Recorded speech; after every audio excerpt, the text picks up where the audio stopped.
Hi, everybody. Thank you for being present to this second part of SaphyGATE G50 training. We will just wait 4 or 5 minutes in order to let the last ones to connect to this training, and we will start this second part in a few minutes. Thank you to everybody.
Well, I think that now everybody is connected, so we will start this second part, this second day of SaphyGATE G50 training. As a reminder, if you have some difficulties to hear me, or if there is some technical problems as yesterday, if you don't see very well the slides, please tell me. Use the questions, use the chat of the platform in order to inform me that there is a technical problem.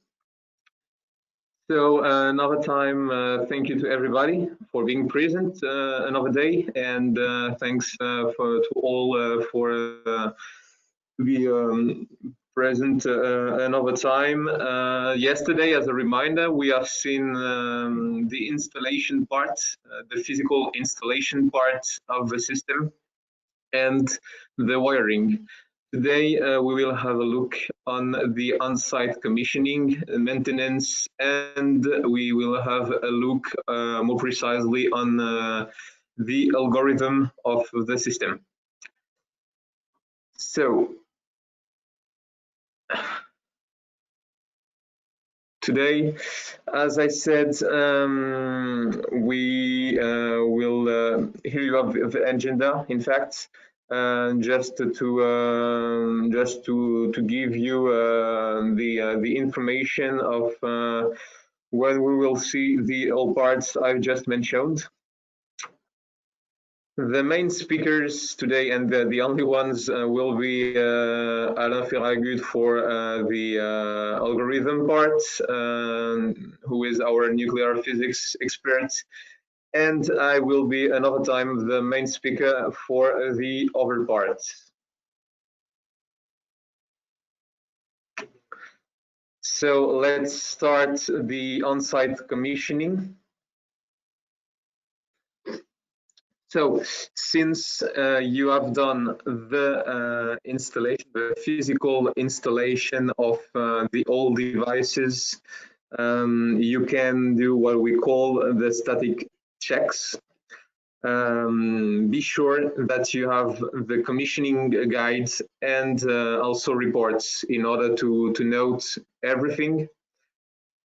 You will start to record the serial numbers, okay, serial numbers that are directly on the system, and the serial number of the electrical box on the right side of this one. You will also record the system composition. So you will put if it's a standard system, so with two detectors, electrical box, panel PC, and you will note also if the system has the options. Record also if the alarm classification option is was in fact ordered or not by the customer. Record also if TeamViewer will be installed, and note also the ID and the password of TeamViewer. Okay, really important, and this is information you used to share with us when there is some problem. We can easily connect to the system in order to see more precisely what the problem is. Note also if a printer will be installed, and record the site information, of course.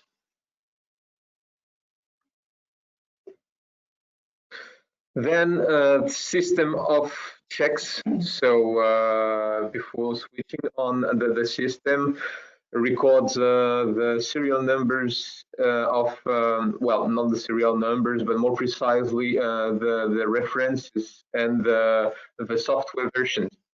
This is the case for the two applications that are on the panel PC. So as a reminder, there is Coffret TRT application and RPM Vision, the HME application. So not you have to note also the versions that are installed. Check the good aspect of the device, mechanics, screws, joints, everything that could be check really everything, okay, and note if there is if you notice every problem, every mechanic problem, note and tell us. Check also the good tightening of the all equipments, and before switch on the system, be sure that the wiring has been done perfectly, okay. So you can now switch on the electrical box. To switch on the electrical box, really easy. You just have to turn the on-off button on the right side. And really important to keep in mind before switching on the system, create a marking out the area of around 5 meters close to the detector. Okay, as we have seen yesterday, it's really important on the first switch on of the system to keep and to have these 5 meters around the detectors where nobody and no vehicles go. Because as a reminder, the system has an embedded specific stabilization process that is running continuously to have the background acquisition, okay? And it's based on the natural potassium present in the background. So really important to keep these 5 meters around the system when you switch on. Keep it in mind.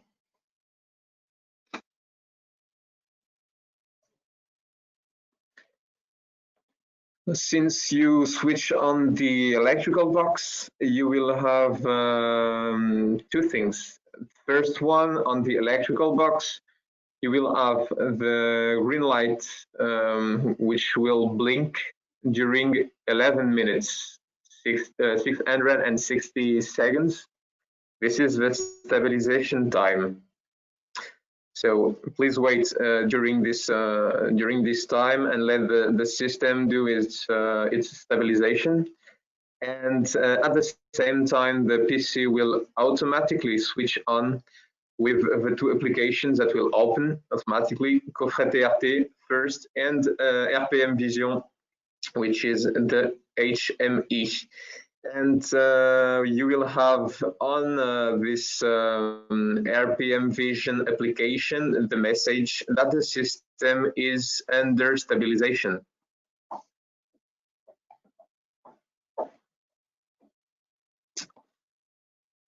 Now system on checks. When the system is on, since the stabilization is finished, so as a reminder, when the green light is not blinking anymore, and when the message of stabilization on the application RPM Vision disappear, you can start to do the all necessary checks. These checks, we will see it now. First, checks on the electrical box. So first, you have to measure the voltage at the 24 volts output of the power supply. Here you can see the tolerance. So the voltage you will measure has to be between 20 volts and 28 volts.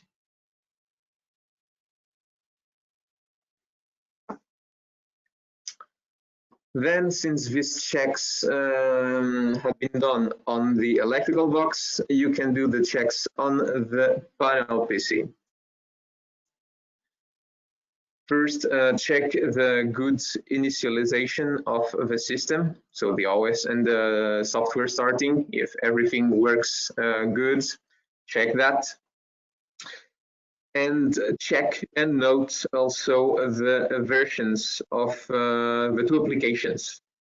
As we have seen before, you have to note the version of RPM Vision, which is easy. You just have to click on the button About, which is on, let me say, the menu of this application.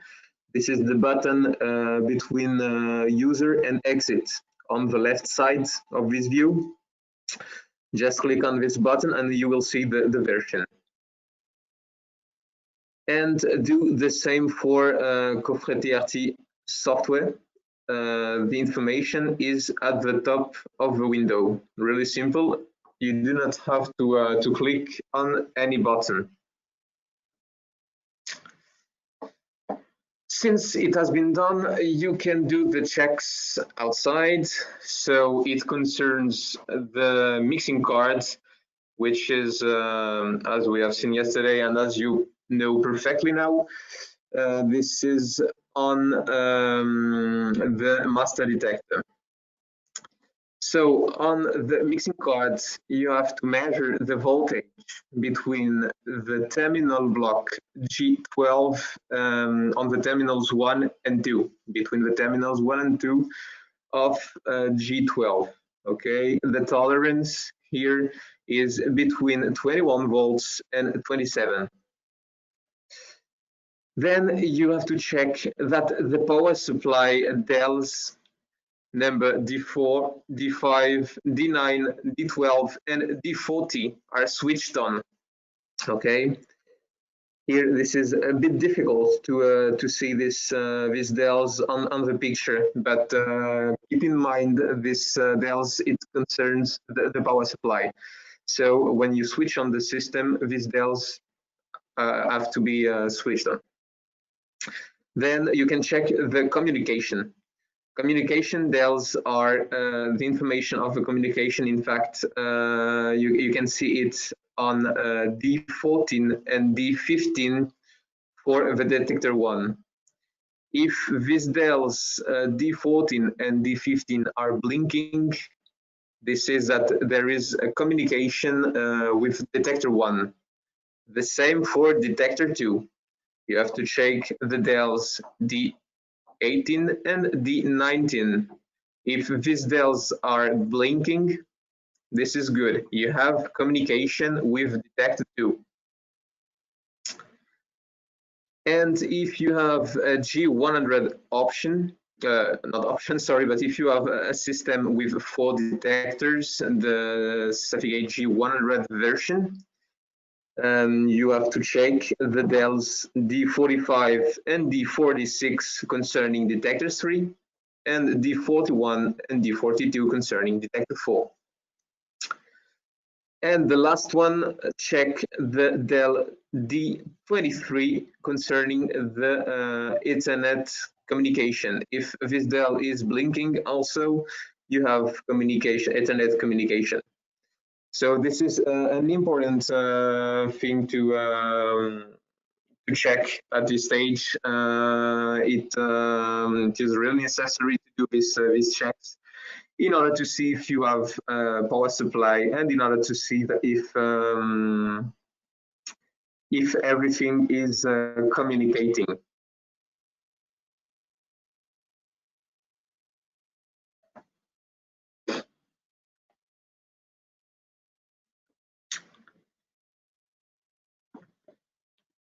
Since it has been checked, you have to check then the spectral board. So take the measure of the voltage on the spectral board of each detector, first on the master detector and then on the slave detector between the terminals 6 and 5 of the terminal block G7. This is the same for both detectors, okay? And here the tolerance is between 20 volts and 28 volts.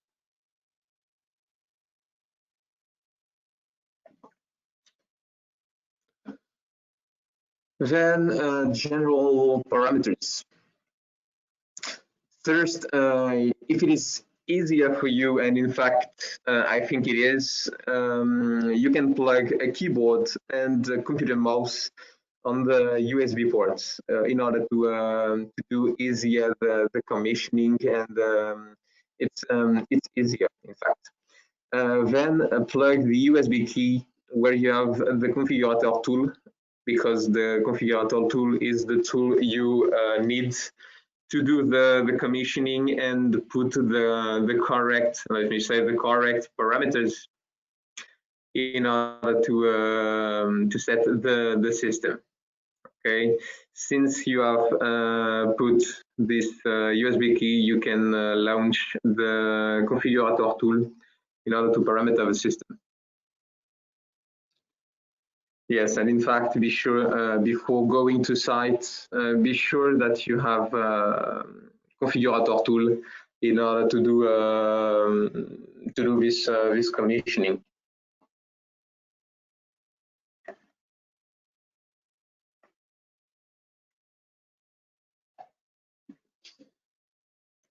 So general parameters. Since you have launched the configurator tool, first go on the setup TRT tab, where you have to check and also to change in some cases parameters. So you have to check first the information concerning instruments, and so instrument information. Check that you have SaphyGATE G that is selected. Concerning the instrument ID, be sure that there is the number 88730. Concerning the instrument type, be sure that there is pour mode, okay? Then concerning the measurement location name, let what is wrote. It doesn't matter. The same as for coordinates. Okay, not necessary. This is not the main parameters to take care. Then concerning the number of detectors, you just have to select the number of detectors of the system you have installed. Most of cases will be 2 detectors or 4 detectors.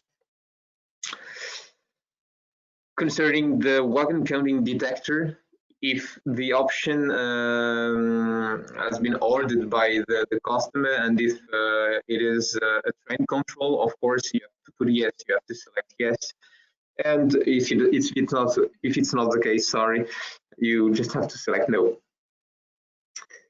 Then a really important information, which is the distance between the 2 present sensors. This is in meters, the measure. And this is really important. Why?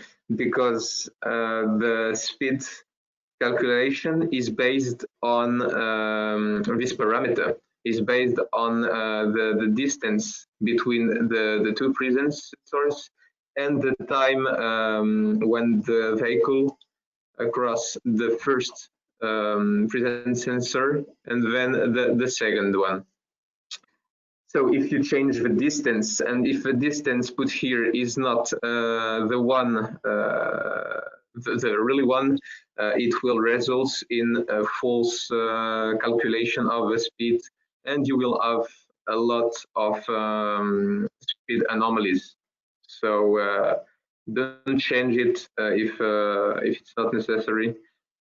Keep it at 70 centimeters.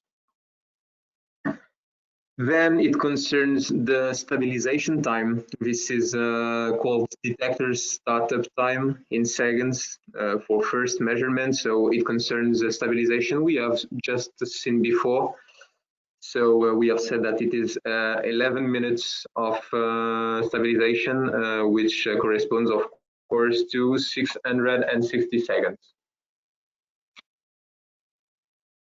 Also, you have to check the maximum speed, another time really important, this information. So keep this at 10 kilometers per hour.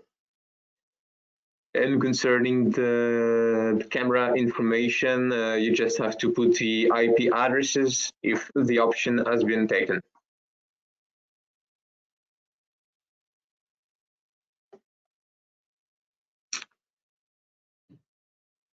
If we still have a look on this setup TRT tab, there is some parameters that you have to change, or in some cases you have to change. First one is the gamma background threshold to low.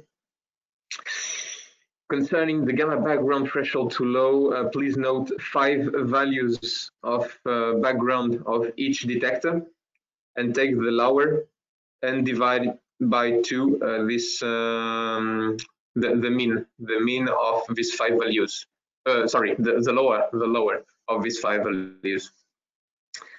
Do the same for the higher. Take note 5 values of background of each detector, and you multiply by 2 the higher of these 5 values.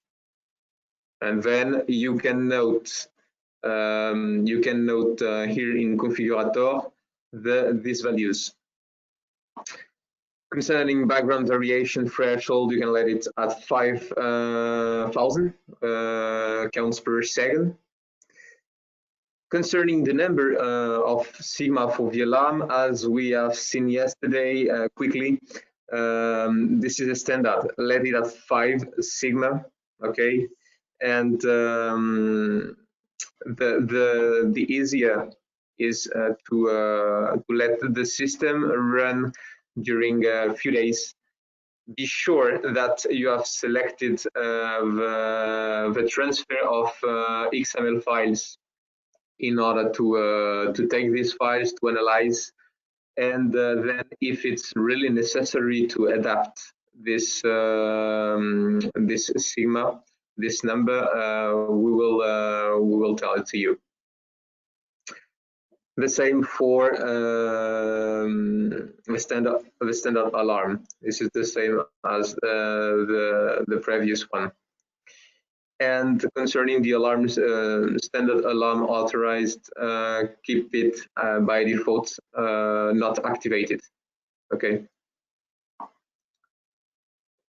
And before you change the tab, you have, of course, to click on validate, because if you go directly on setup RPM Vision tab without clicking on validate, it will not consider the modifications you have done.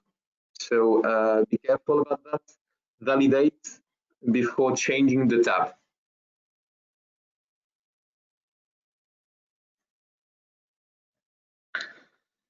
Since you have validated the parameters of setup TAT, you can now have a look on setup RPM Vision.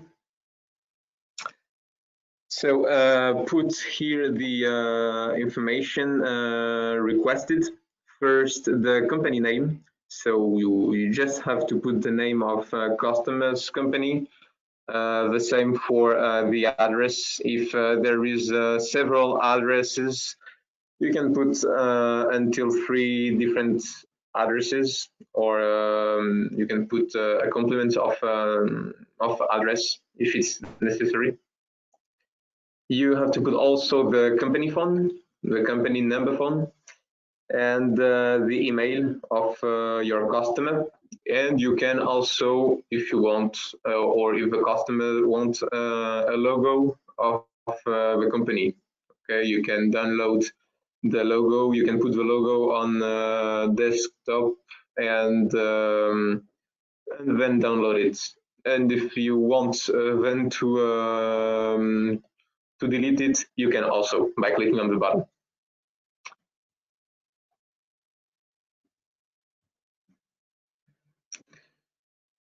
Then, concerning the other parameters of setup RPM Vision, keep in mind that these following points have to be activated. The most important of these parameters is the first one, is the transfer of files after data processing. This is just what I said before and yesterday. If you do not activate this parameter, the XML files created by CoffreeTRT application will not transfer to RPM Vision application, and you will have a folder empty. You will not have the XML files transferred if this is not activated. And as I said, as a reminder, if you want us to do the analyze of some problems like false alarms or real alarms, it is really needed for us to have this XML files in order to do this analyze. Okay, so first point, very, very important. Then you can also activate the preview before report printing, which is always useful to do that in order to see if the report is right just before printing it. And then it's only a check to the other parameters. Normally, you do not have to change it just if customers tell you to keep some files more than 7 days. You can change it, but pay attention that if you increase the number of automatic purge of files, you will have, of course, more and more files on the disk, and it can result in hard disk corrupted. So we recommend you to keep these parameters as they are here. So concerning the automatic purge of logs, keep it at 7 days. Concerning the automatic purge of files, concerning the RPM folder, keep it at 3 days. Concerning the site folder, the XML files, let it at 7 days, and the same for FTP folder.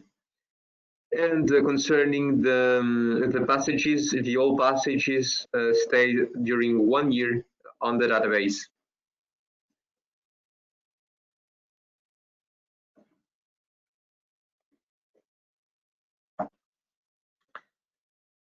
Have a look also on TeamViewer. As I said yesterday, this is also really important for us because, and also for you, because you can have a look and we can have a look really quick and fast on the system thanks to TeamViewer remote session. So this is something you have to do and to push as well as possible when it is possible, of course, is to put TeamViewer in working on. Okay, set also the date and time of a system, and as I said, install TeamViewer, launch it, and record the numbers of the ID and the password. Please note also the version of TeamViewer, because sometimes there is some difficulties to connect to the system due to the version that it's launched. Okay. So normally you already have the TeamViewer on the panel PC. This is the version 11. In fact, there were a lot of updates of this version. I think that now there is the version, I don't remember, but I think this is the version 15 point something. So not really the same version. And in fact, if this is not installed, if the version that is already on the panel PC is not installed, we have then to take a free version, and we only have let me say short access during 5 minutes. We have a 5 minutes window to connect to the system with a free version, which is not really comfortable.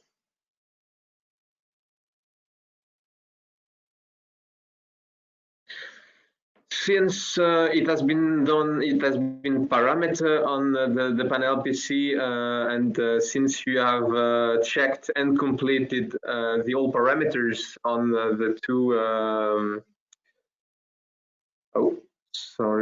on the two tabs of configurator tool, you can then validate, set up RPM vision and exit.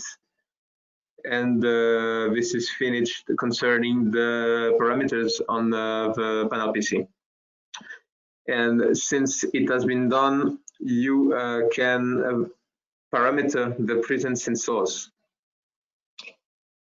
Another time, a really crucial and important point because if the present sensors are not parametered well, it will result in some problems. You can have measurement anomaly. You can have, in some cases, alarms, because if the present sensor is always detecting something and it is continuously in measurement mode, it will result in an alarm. So this is really important. That's why it's really important to parameter the present sensors as well as possible. Concerning the working of these present sensors, without any passage, check if the two dials, the green and the red one, are lighted up. The dial called STB is the green one, and it shows that the infrared cells is well supplied and stable. And then you have the second one, which is the dial sense, which is the dial who inform you if there is a passage or not. It stays lighted up without any passage, and it lights off in case of passage of vehicle or something.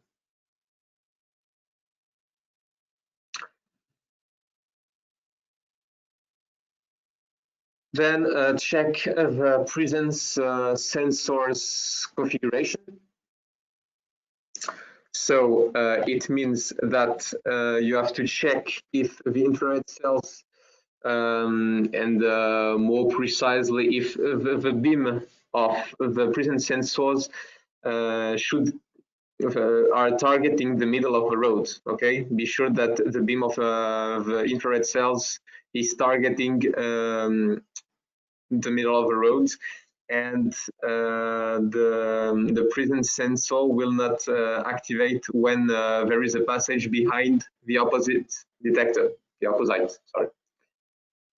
Be sure also that the two infrared cells have the same inclination and the same range.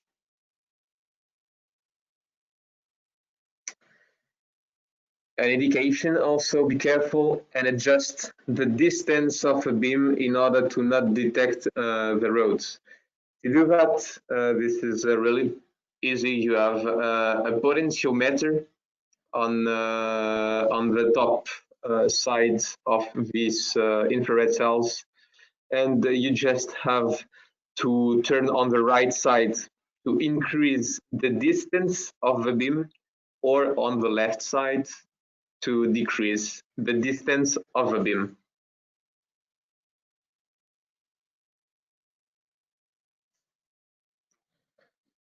Since the present sensors have been parametered, you have to calculate the detector's sensitivity if a radioactivity source is available. Okay, it concerns only the case when you have a source at your disposal. So if it's the case, put the SaphyGATE G on measurement mode. For that, you can mask easily the infrared cells to put in measurement mode. So since the measurement mode is activated, place the cesium source at 1 meter from the detector axis. One indication about that: before, please do not bring the cesium source close to the system before you have masked the infrared cells. Because if you bring the source close to the system without masking the cells, the system will see an increase of the background, an abnormal increase of the background, and in fact it will not be good for the tests you will be done. You will be do before. So you just bring the source since it is in measurement mode. Okay, keep it in mind, really important. Then, since it is in measurement mode and you have placed the source at 1 meter from the detector axis, calculate the mean value of 5 values. And you can calculate the sensitivity thanks to this to a formula you have here. Okay, just note this formula and keep it in mind in order to calculate the sensitivity of the detector. And then note this sensitivity. Note it on the report or on the commissioning guide you have. Repeat the operation for the other detectors, and since it has been done, you can take away the source and put SaphyGATE G in background mode another time. So you just have to let the infrared cells without anything in front of in front of them. Keep in mind also that during this stages, it is really important to keep the 5 meters without anybody around the system. Okay. And the information, the tolerance sensitivity at 1 meter for one detector is between 8.3 and 12.3 counts per second per kilobecquerels.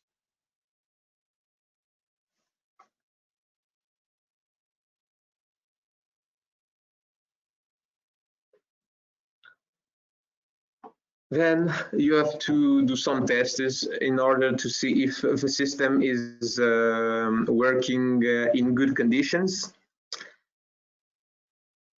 First, check the counting anomaly. For that, and in another time, if radioactivity source is available, just approach the source to a detector while it is in background mode. In fact, you will have an abnormal increase of the countings and of the count, and the system, of course, will pass in anomaly. So check just if the SaphyGATE G is really in anomaly on RPM vision application, and also on the electrical box. You normally it is supposed that yellow light is on when you have this anomaly. This is a nuclear. This is called a nuclear anomaly. Since this test has been done, you can put the source away and please check that there is no anomaly anymore. Normally, automatically the yellow light is off a few seconds after, and be sure that you have the anomaly message that is recorded on RPM Vision application.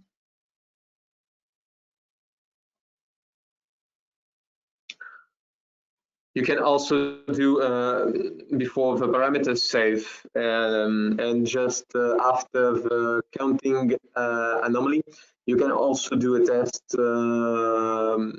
checking if the alarm is working on two. Okay, and just you can pass with a vehicle, or you just have to mask the infrared cells and pass through the system with the source and be sure that there is an alarm. Okay, and concerning the alarm, the same as the counting anomaly, you will have the message on the RPM vision, a message of the alarm, and you will have the red light that is on the electrical box.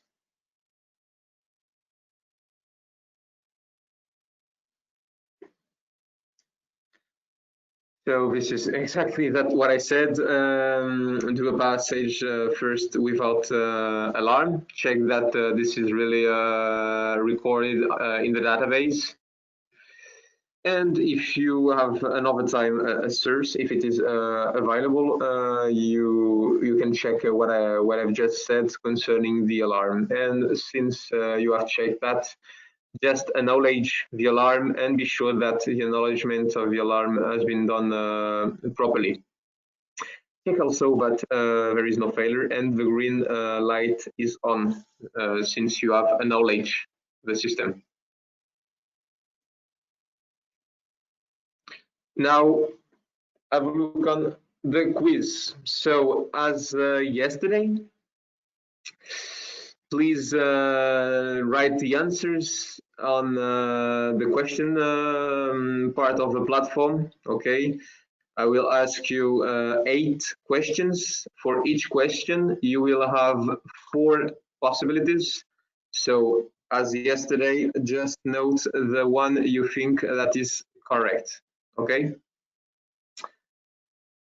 This just an information. This quiz concerns the wiring part we have seen yesterday, and it concerns also the part concerning the commissioning we have just seen now. So let's start. Which terminal block is used for infrared cells connection? G12, G13, G14 or G17? I will let you a few seconds to answer.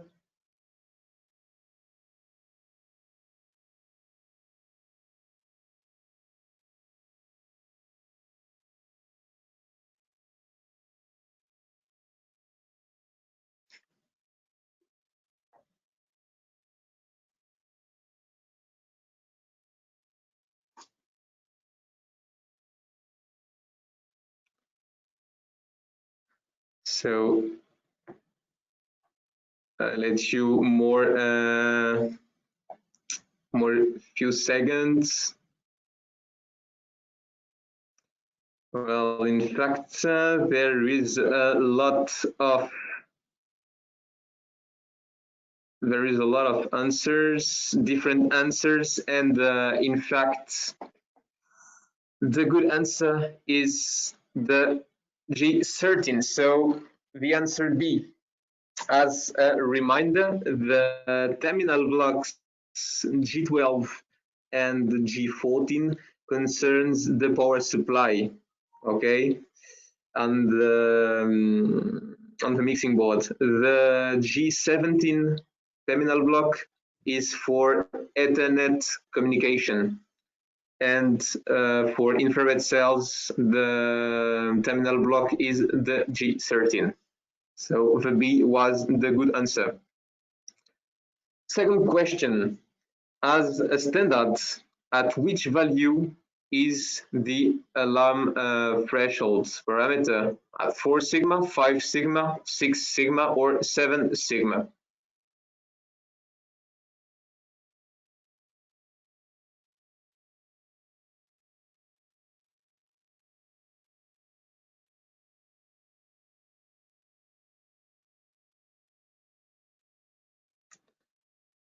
I'll let you a few seconds to answer, but an easy one.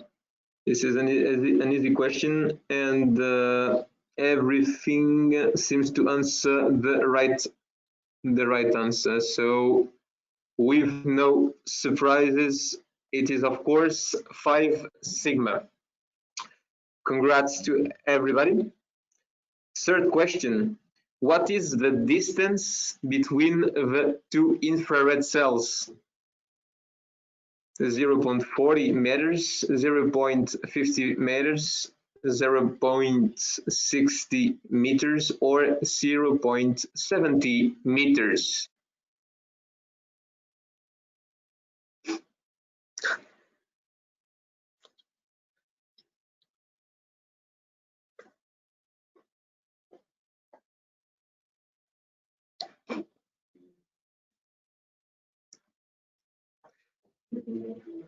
Just wait more 5 seconds, sorry, in order to let everybody answer. But everybody has answered the right one. Congrats to everybody. Of course, it is the answer D, 0.7 meters. Next question. How many days will the passages stay recorded on the database before the purge? 1 year, 7 days, 3 days, or 1 day?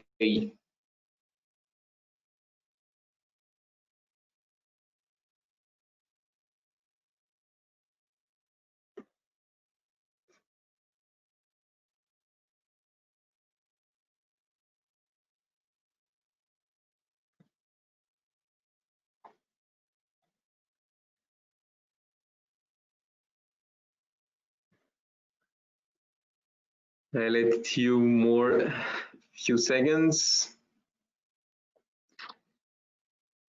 And the right answer, most of you have answered the right one. Of course, it is 1 year. Congratulations. The fifth question, if I bring 375 kilobecquerels cesium source very close to the system without masking the infrared cells, what happened? Buzzer and alarm red light activated, background increase and yellow anomaly light activated, only alarm red light activated, or nothing special?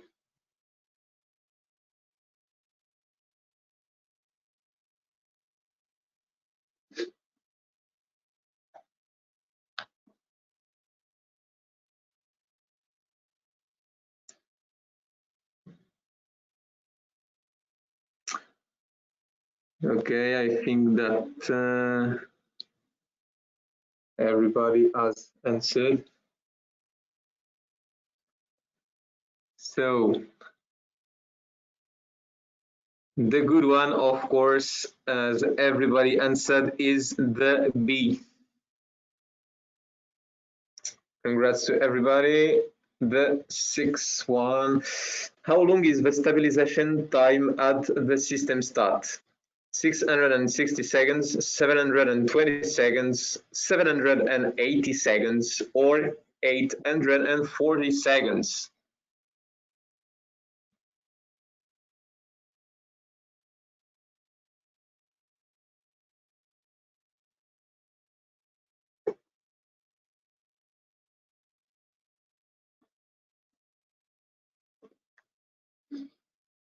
So everybody has answered the right one. Congrats to everybody. It is 11 minutes, so 660 seconds. Question 7. How many cables arrived on the electrical box to connect it? 4 cables, 5 cables, 6 cables, or 7 cables?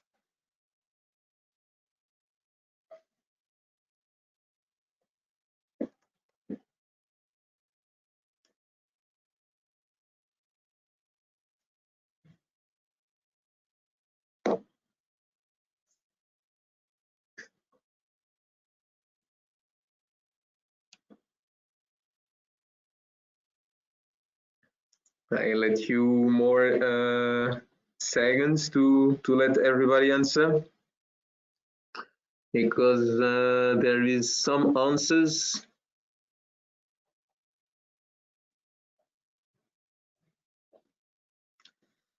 And of course, I'm talking about standard installation. So the answer is the B. You have 5 cables. You have the one for the supply of the electrical box. You have the one between the panel PC and the electrical box for the supply of the panel PC. You have the third cable, which is the Ethernet cable between the panel PC and the electrical box. You have the fourth one, which is the Ethernet communication between the mixing box and the electrical box, and the fifth one and the last one, which is the supply of the master detector between the mixing box and the electrical box. And the last one, the G6 terminal block on the mixing card is corresponding to what? The Ethernet cable, camera option, the detector 2, or power supply 24 volts?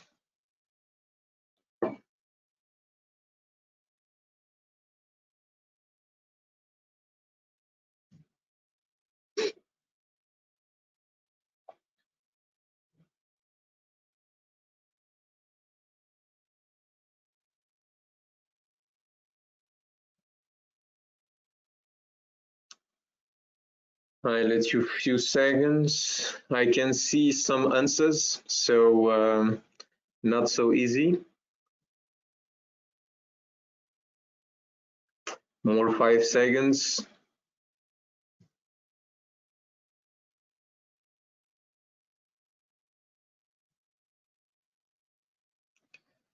And the answer was the detector 2. In fact, as a reminder, the Ethernet cable is the terminal block G17. For a camera option, this is the terminal block G11, and power supply, this is the G12 or G14. Okay.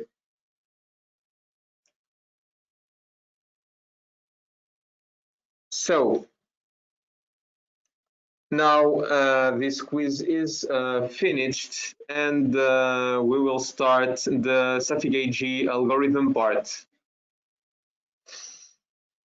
So let's start to this part. I will let my colleague Alain speak for this part. Hello everyone, I hope you can hear me well.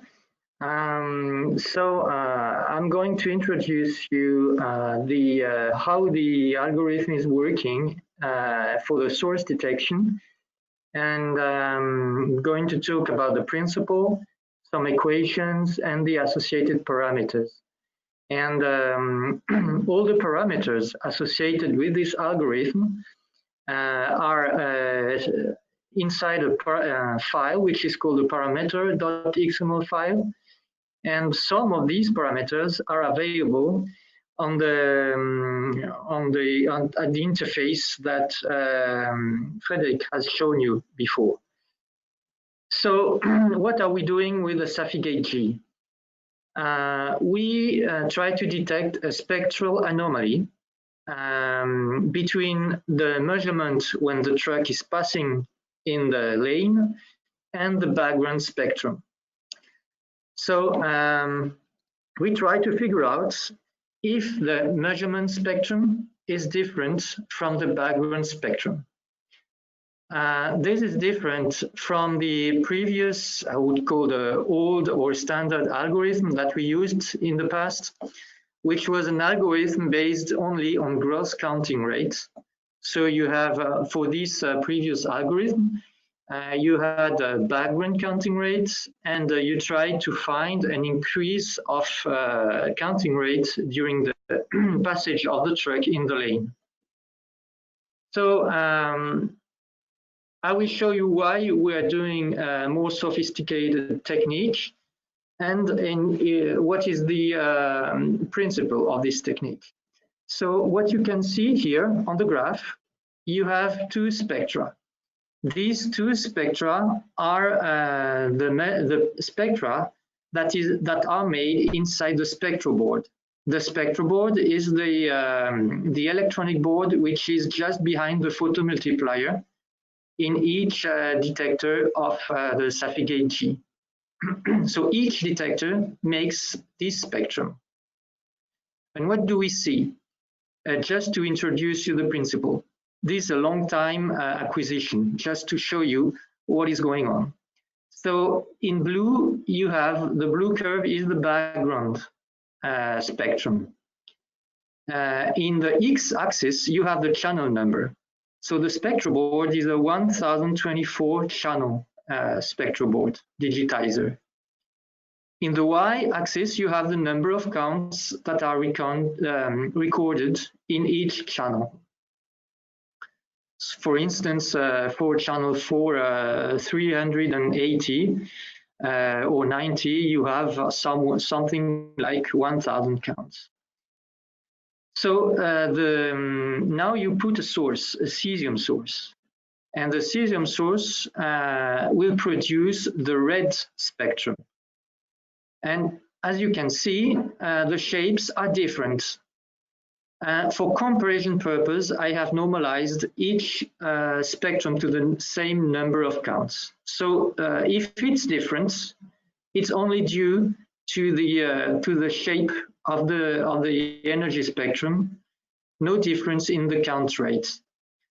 So obviously, we can make two windows, what I would call two counting windows. As you see, it's labeled at the bottom of the graph. You have LE, which means low energy window, and HE, which means high energy window. And what you can see is if we make the ratio of the counts, it's what is written at the right side of the graph. If we make the ratio of the counts low energy measurement divided by low energy background, it is obviously different than the ratio of the count between high energy and measurement and high energy background. In the low energy case, the blue line is above the red one, and therefore you would get a result, a ratio less than 1. And in the higher part, the red curve is above the blue curve. And so you will get a ratio which is above, higher than 1. So in case there is no source, if you compare the blue and the red line, if there is no source, no cesium source, then the ratio is around 1 for each low energy and high energy ratio. So this is the principle. So as I told you, you have a spectral board inside the detector, which is a 1024 channels, but from the outside, the user or the treatment PC, the TRT software, will never see 1024 channels. It will see only 12 regions of interest. Because it is, if you want to transfer every 100 milliseconds, because it's a transfer rate of 100 milliseconds between the detector and the TRT software, you need a very high rate, a very high bandwidth that we cannot have for this system. So the 1024 channels are summed up in 12 regions of interest. And the counts of the 12 regions of interest are sent to the TRT software. And the definition of the region of interest are only inside the spectral board. So to define the region of interest, you need a low energy and a high energy channel. And these values are recorded inside the spectral board, not outside. You cannot read it is not in the TRT software.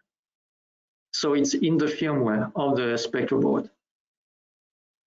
As I told you before, the low energy and the high energy windows, these are a sum of the 12 regions of interest, a specific sum.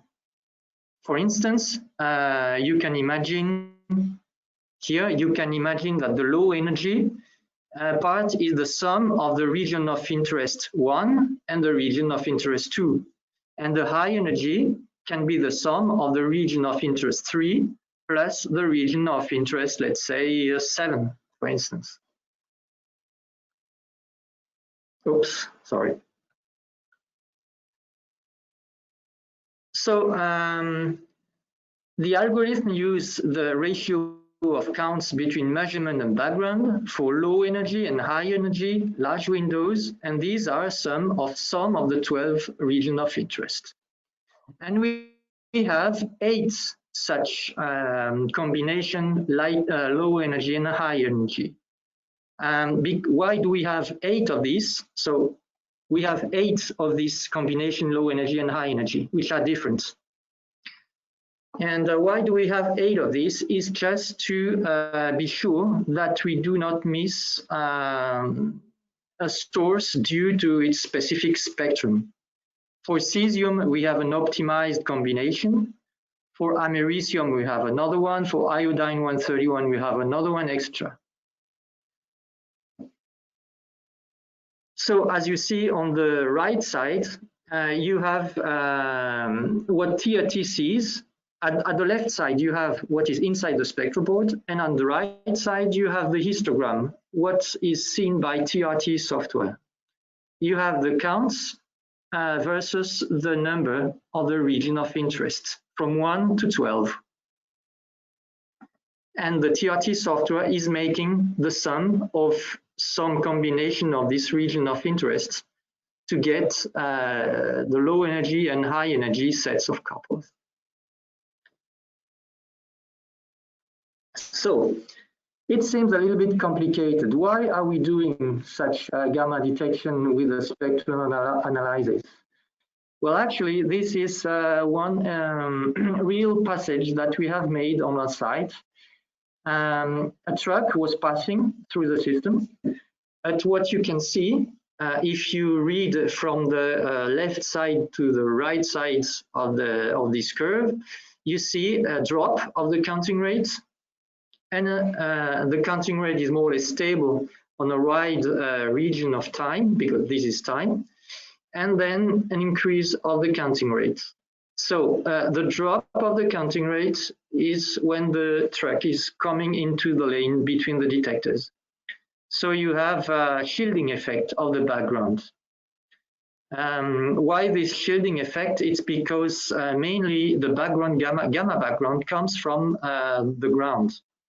You have 1/3 from the sky and 2/3 from the ground. And when the heavy truck is going inside the lane, it makes a shield between the ground and the detector. So the detector see less counts. This is what happens. And when the truck is leaving the control area, the counting rate returns to what it has been before the truck was coming in. And what do we see here? We see an increase and a decrease of counting rates. And the spectral analysis with the 12 region of interest and the 8 combination of large energy, low energy and high energy windows, this algorithm has seen spectral anomaly just here between, this is the time 11 seconds and 12 seconds. During 2 seconds, it has detected a spectral anomaly between the measurement spectrum and the background spectrum. So as you see, the increase of counting rates is not so much, and it is lower. The maximum of counting rates at the peak between the 2 red lines is lower than the background because of the shielding effect. So if you have an algorithm which is based on only gross counting rates and try to detect the increase of the counting rate above background level, and to set a fixed threshold above background level, you will never catch such sources. So this is the reason why we are making the spectral analysis. It's to detect this kind of event. Suppose you have no shielding effect. Both algorithms, the gross counting rate and the spectral analysis, have similar performances. But because of the shielding effect, we were forced to develop this algorithm. So how does it work? I'm doing this, I'm showing you some basic equation just in order that you can understand the concept and what are the different parameters that are used to drive the algorithm.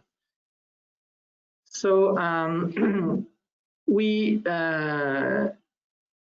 have here MLE is the counts in measurement in the low energy window. This MHE is the counts of the measurement in the high energy window, and same for B, which is background.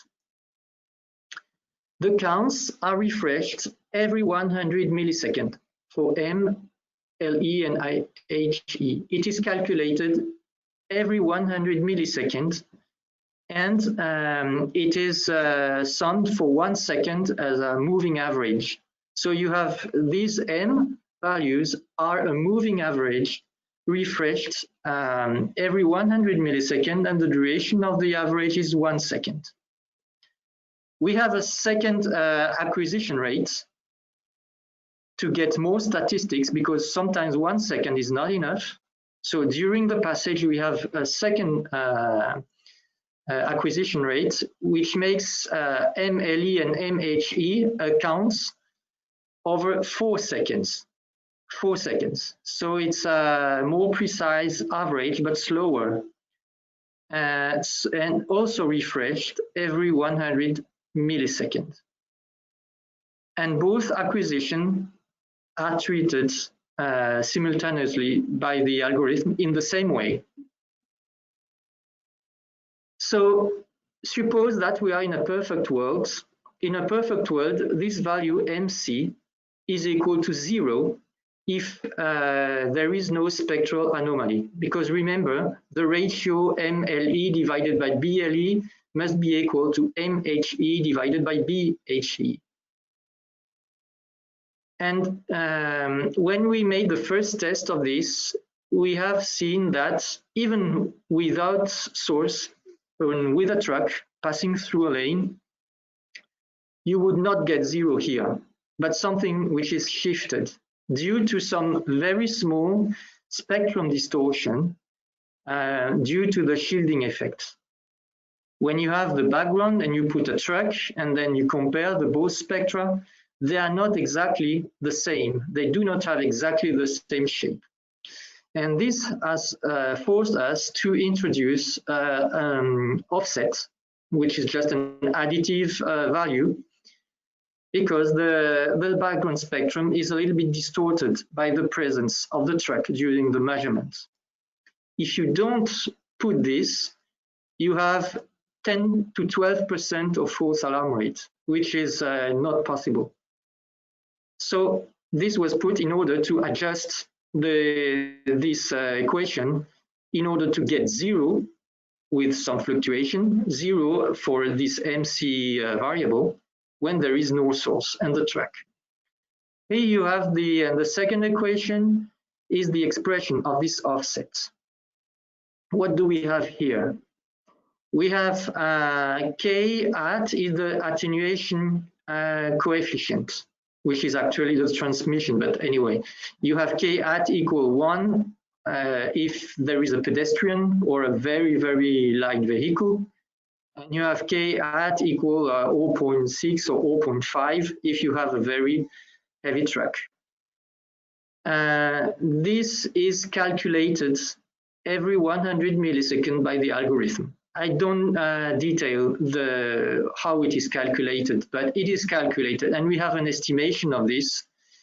And I will show you why we are calculated the attenuation coefficient, which is the shielding effect.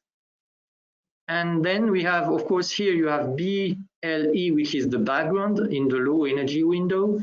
TB is the acquisition time, duration for the background. And we have here a key parameter. This key parameter is a kind of numerical potentiometer to adjust the value of the offset. And this is in the XML parameter file. So if you correctly set this epsilon to apply parameter, then you are able to limit the false alarm rate of the system.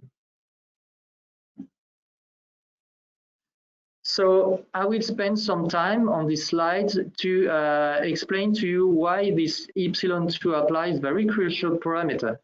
Because if you install a system and you get many false alarms, which I call many, more than one false alarm per 100 trucks. If in 100 passages, 100 trucks, you get 5, 10 false alarms, this is not normal. So this is due to my feedback says that mainly this is due to a wrong value of epsilon to apply. We have a standard value that is supposed to be adapted to every site on average, but there are some sites where this is not the case. So as I told you, this is an explanation on what I have told you. So for light vehicle, you have small attenuation, and therefore the epsilon to apply is around 0. 0 means there is no distortion. The background spectrum is the same as the measurement spectrum. This is what we have supposed at the beginning when we start the research and development process. And with very heavy vehicle, you have around 4% this epsilon to apply. So it's not so much, but it's enough to make a lot of false alarms if you have not set the right value of this. But as I remind you, there is a standard set of parameters value that are supposed to be okay for every site, except some difficult sites. So each 100 milliseconds, the algorithm estimates the shielding effect and applies the right value of epsilon to apply. And this epsilon to apply depends, as you can see here, small attenuation is not the same as high attenuation. It depends on the attenuation of the vehicle. And this attenuation depends on time during the passage of the vehicle, because at the entrance of the vehicle, you have a small attenuation. When the vehicle is inside the lane, you have a high attenuation. And when the vehicle is leaving the passage, the area, then you have a smaller attenuation. So you have to adapt this value of epsilon to apply versus time. And this is why we have to calculate the attenuation coefficient dynamically. And the algorithm is applying different value of epsilon corresponding to different cases of K attenuation coefficient. This value you see here, K at lim1, K at lim sup, K at lim2, etc. These are in the parameter file, the XML file. They should not be changed, and they are okay for all the application. And the only thing sometimes we need to change is the epsilon R1, 2, and 3 in order to limit the false alarm rate, or sometimes the no detection probability. So if there are problems with these parameters, this is why you have to send us, as Frédéric told you before, the XML file of the passages, so that we can have a look on these files and try to find a better parameterization. Then we send back the right parameter file, which need to be put inside the TRT PC. So this mainly, if there are problems with the SaphyGATE G with false alarm rates, it's with this parameter, and this is why I wanted to show you how it works and what is the meaning of this parameter.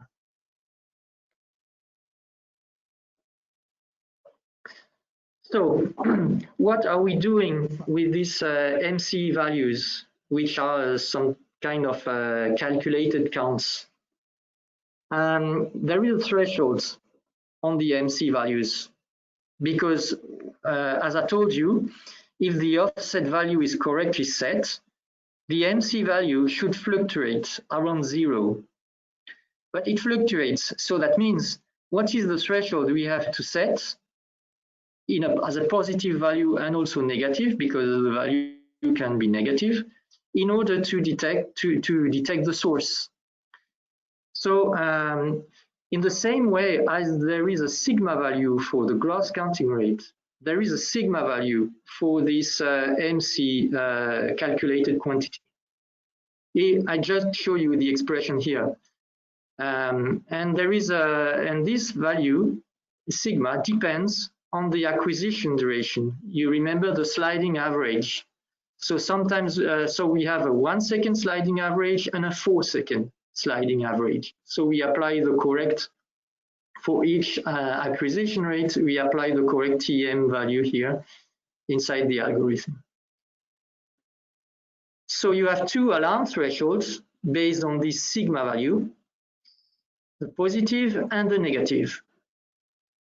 And they are calculated by a multiplying factor of the sigma value, which is the K value that Frédéric has shown you before in the screen of the to configure the TRT software. Here is the K value. So this value is can be changed from the outside easily without reading the XML parameter files. There is another parameter here for the negative threshold. You see it's not exactly the same as the positive. I multiply by FC, which is close to 1, but not exactly 1. Why is it not exactly 1? Because as an experimental feedback, there are many experiments on the definition of this algorithm. As an experimental feedback, the tuning factor FC is a little bit higher than 1 in order to limit some false alarm rates for some combination of low energy and high energy windows. Because the negative value, the negative threshold for some combinations is more sensitive to false alarm rate than positive values. Well, this is just what we have seen, and we try to be compliant with real cases, and this is why the FC value has been introduced. But this value has been set in the parameter file, XML file, and you do not need to change it. Next, now some curves, nice curves. So too many equations, but some nice curves. This is what is, it's a real passage. This is the kind of information we can extract from the XML files you will send us if you have problems with the false alarm rates. On the right side, which is called mTOT v1 and SALA v1, these are the gross counting rates and the calculated alarm threshold, real-time alarm threshold for one passage. So you see that this is a very heavy vehicle, because if you look at the right side, it's not completely symmetric, but okay.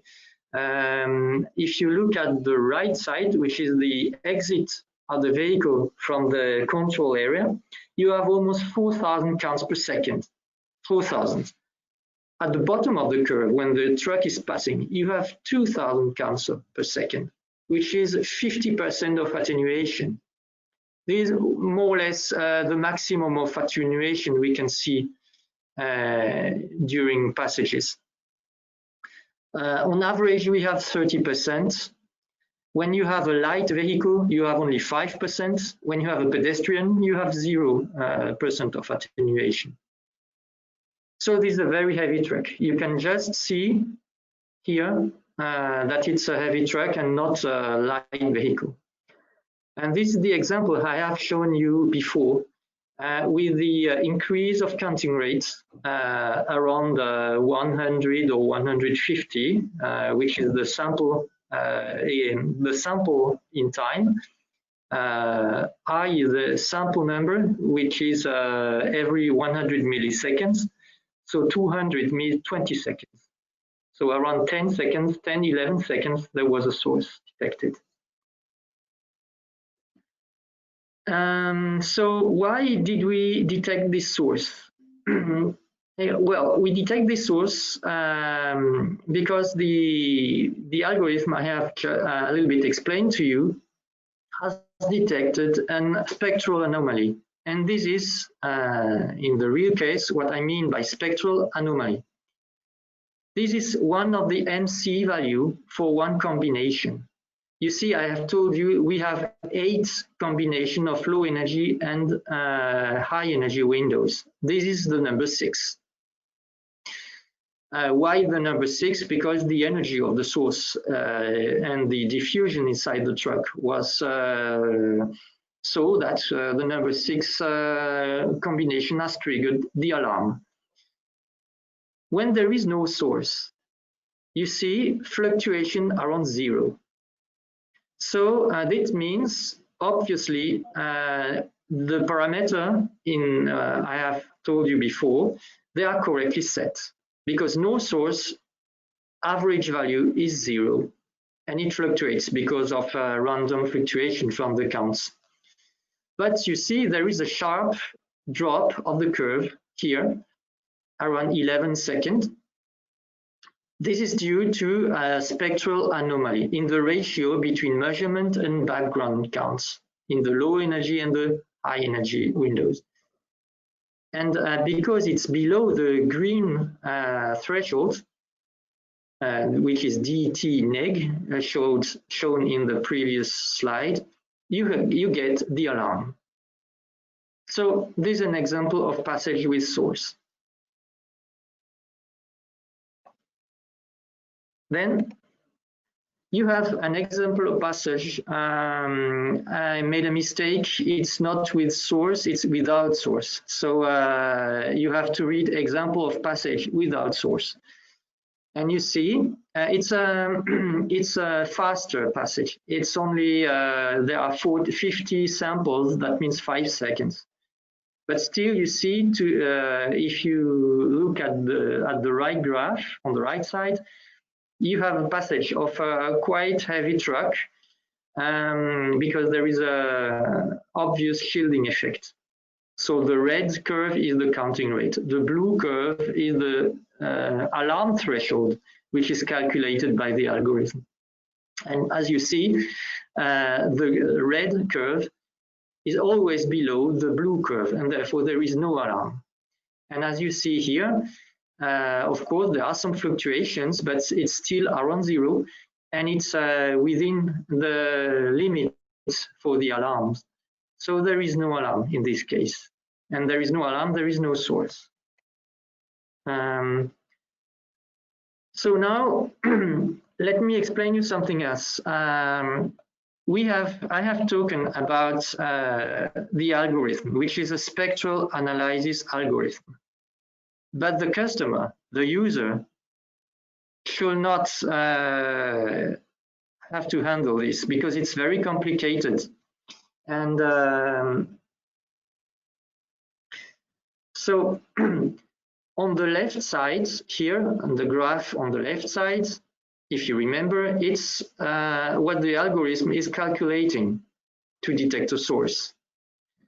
On the right side, on the graph on the right side, you have what your user sees outside. He sees a counting rate, gross counting rate curve, and a time window where the source has been detected. So it's different. So how do we make a dialogue between what the algorithm is calculating and what the user can see? So, so the user wants to set 5 sigma above thresholds. And when he says thresholds, he means gross counting rate, because historically, this is how this system has worked. But now it's different because of the shielding effect. We have to make something different. But still, for the user and the standard and the regulation, They say you have to set the alarm threshold 5 sigma or X or whatever it is, sigma above threshold. But we have to translate this into a number of sigma for the spectral analysis. So how is that possible to handle these two different worlds? So the algorithm estimates what could be it's an estimation, what could be the gross counting alarm threshold, including the shielding effects, every 100 milliseconds, and it calculates also what is called the reference background. And what is the reference background? So here in red, it's a case where when there was a detection, it was a radium source passing through the system and there was a detection. Oh, sorry. So the red curve is the real-time alarm threshold. The green curve is something which has been calculated by the algorithm. It's the reference background in counting rates, in counts per second. What is the reference background? It is the backgrounds, the count of the detector that you would have if there is no source inside the truck. But if there is a source inside the truck, the reference background will be different, lower than the gamma gross counting rate, of course, because you have the increase of counting rate above background, which is due to the source. But so you have to estimate what could be the background counting rate, which is the measurement counting rate without a source. And this is what is doing, calculating the algorithm.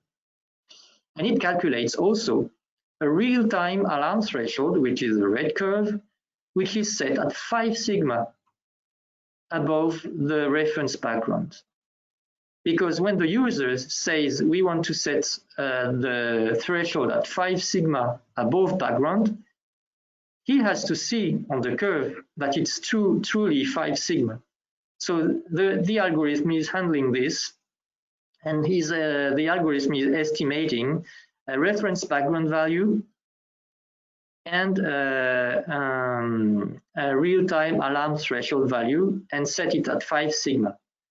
So that when there is an alarm, when the blue curve is exceeding the red curve, then there is an alarm and we can say, okay, the gross counting rate is above the real-time alarm threshold. Okay, this is a part of the algorithm which is a little bit sophisticated, and I will not detail it, but okay, it has been made in order to give to the user a clear situation of the counting rate and the alarm threshold and the reference background and so on. Now you have a second case that can happen. I have said that the algorithm is calculating the reference background and the alarm threshold, but sometimes it's not possible to find a solution because these are math equations and sometimes you have no solutions. At least this is the way it is working until now. And sometimes when we get an alarm from the spectral analysis and we don't find a correct solution to calculate the real-time alarm threshold and the reference background, but we know there is an alarm, but there is no solution for the to set correctly the reference background as a gross counting rate.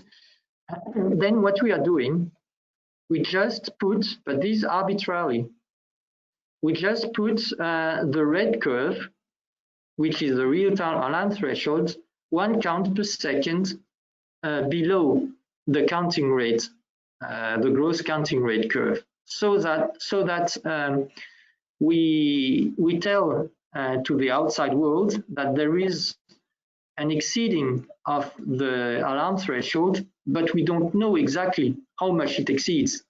So it's just 1 count per, it's set 1 count per second above the, so the real-time alarm threshold is just set at the counting rate -1, just to set it at a lower value, to indicate that there is an alarm. And the the reference background is still at 5 sigma below the real-time alarm threshold.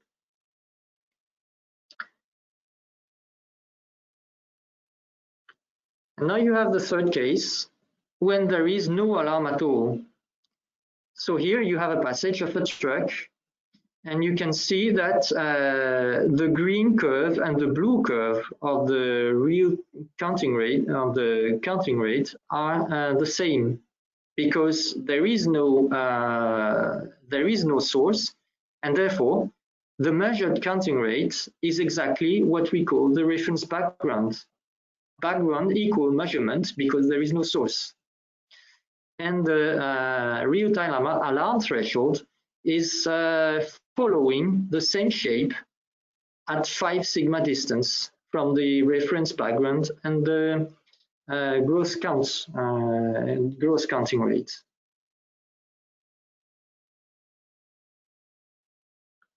So I think that's all for now, and you have a 15-minute break. Yes, thank you, Laurent. I hope that everybody is still alive. So let's have a little break of 15 minutes, and we will continue just before. As yesterday, please stay connected on the platform, and we will continue in 15 minutes. Okay, thank you.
Well, we will continue this training after this break.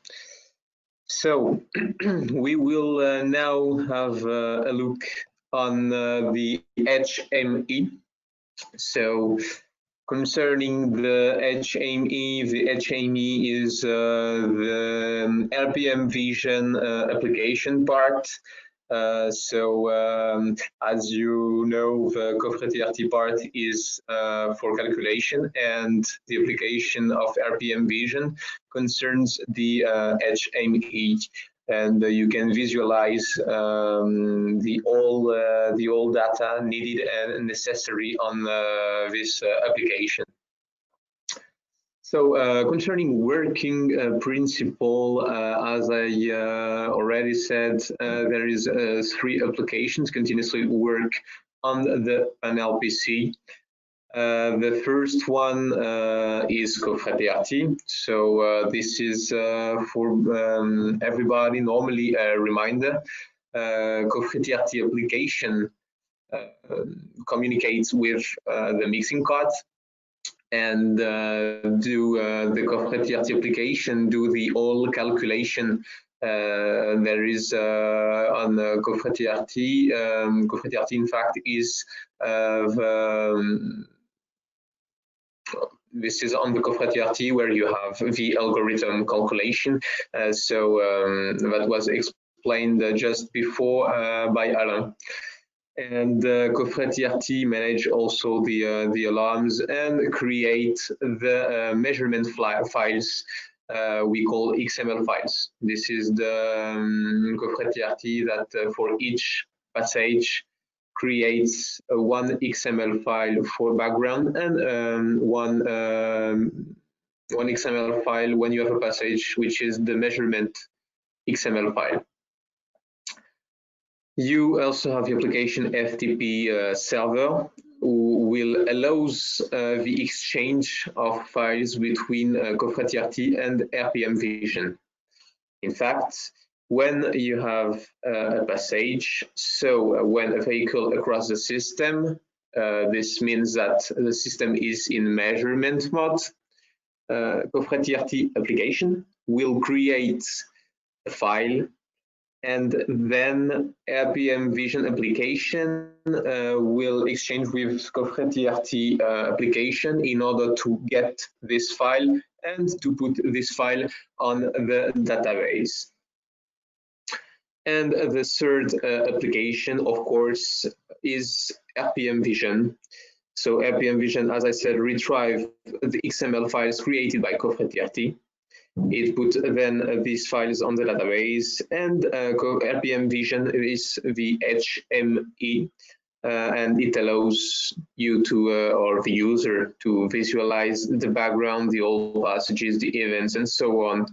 And it allows also to print, of course, the report of each passage, and to export the old data in spreadsheet format, thanks to a USB key you have plugged on the panel PC. Let's focus on RPM Vision. So on RPM Vision, you have this main view. On this main view, you have some information. You have on the left side of this main view some buttons. The first button is concerning passage history. So you will have access to the all passages, the all vehicles or which have crossed the system. All the passages are accessible to, thanks to this button. Second one is the background history. So you will have the all background counts of each detector by clicking on this button. Then you can see also the event history. So you will have the all events that will be listed if you click on the third button, the button number 3. As a reminder, the events you can see are the anomalies ones and the alarms. So when you have an alarm, it will be listed here. When you have an anomaly speed anomaly, sorry, you can have also a nuclear anomaly. You can see a measurement anomaly. And if you have some communication defaults or problems with communication connection of the system, it will be put on this list, accessible thanks to this cert button. And the fourth button is the printing. So you can print the last passage thanks to this button. And you can also see the report, preview the report before printing. Next, you have in the fifth point is concerning the gamma counting. So you have the detector 1 and detector 2. In fact, if you have SaphyGATE G50 and if you have SaphyGATE G100, for sure you will see detector 1 until detector 4. So here you can see in real time the counting of each detector, and you can see that it's in green, which means that the two detectors are well, the connection is okay, and in fact it means that we have a counting which is lower than the alarm threshold, of course, and it means that we have a counting that is acceptable. And if there is an alarm, of course, if the counting is higher than the alarm threshold, you will have the counting, and it will be in red. It will be in red to inform you that there is an alarm. And if there is a problem with the counting of the detector, if you have a counting which is really, really low, it means that there is probably a problem with the detector, and it will appear in yellow. Then concerning the point number 6, it is concerning the presence sensors. So here you will see the sensor 1 and the presence sensor 2, and without any passage, the infrared cells will stay in gray. If there is something crossing the system, and if the infrared cells detect something, it will change. It will move in green. You will see a green light on sensor 1, and then a green. It will be green for sensor 2. And of course, this is in real time. The number 7 concerns the system mode. So you can see on this, you can see there that if the system is in the background mode or if it is in measurement mode. So of course, when the infrared cells are in gray, of course, this is the background mode. And in the opposite, if you have the sensors that are in green, it seems that there is something detected and something in measurement, so you will be in measurement mode. Concerning the point number 8, this is an information about the state of the system, the status of the system in real time, if the system is okay, or if the system is in anomaly or in alarm. Number 9 concerns the curves, the counting curves of each detector. This is in real time, so you can see the counting of each one of the detectors, and you can follow the changes of this counting thanks to these curves. The point number 10 is for the alarm acknowledgement. You can acknowledge the alarm, or thanks to the electrical box, you have an acknowledgement button, or you can do it on the panel PC. You can acknowledge the alarm thanks to this button.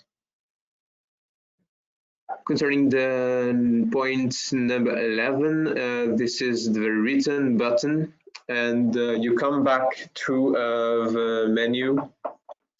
It allows you to come back to the menu and to exit the application then, or to do to pass on administrator mode. So you can access to this menu thanks to the button return. And the point number 12 is about the list of the all passages. Since you have a new passage, it will record it here, and you can see the number of the passage. You can also see the date and time at when the vehicle crossed the system, the status. So it will say if the system is okay, if the passage is okay, if there is an anomaly, or if there is an alarm. You will have information here. Then you can also add, if you want, the vehicle number, the plate of the vehicle, if it's needed or requested by the customer. The customer can add this this information, and you can also add a note if you want to put a comment, a remark concerning the passage. This is possible too. And the last information on this list, this is the direction. In fact, you can see if the vehicle pass first the sensor 1 and then the sensor 2, or if it's the opposite, if the vehicles pass first the sensor 2 and then the sensor 1. Thanks to this information, you can know if for example, if you have only one system and it is used for the entrance and the exit of the site, you can easily know if a vehicle goes to the site, or if he goes out of the site.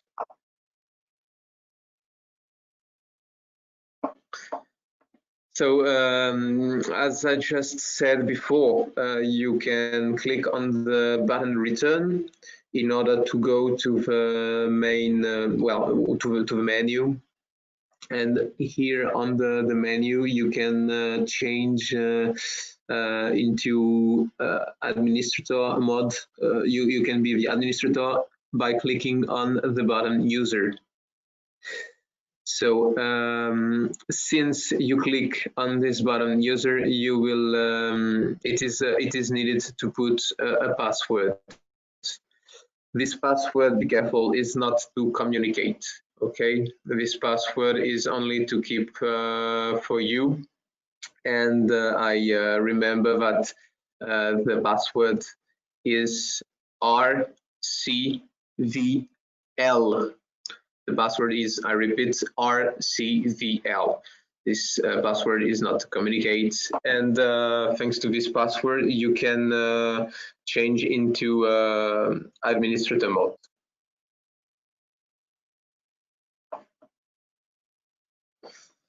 So here you have the picture of the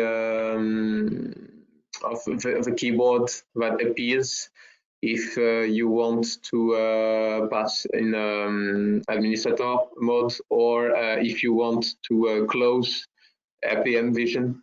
It is requested the password I've just given to you. So on this menu, you have the main window button, it allows you to return to the main view we have seen just before. This is the main view of each counting of the detectors. The main view we have just seen before. Concerning the button number 2, this is, as I just said, the button that allows you to pass to the administrator mode. The button number 3, it's the button About, and this is here. Clicking here, you will have the general informations concerning the software. When I told you to note and recorded the number of the version of the software, and this is on this button you have to click. You can see easily the last version of the software of RPM Vision.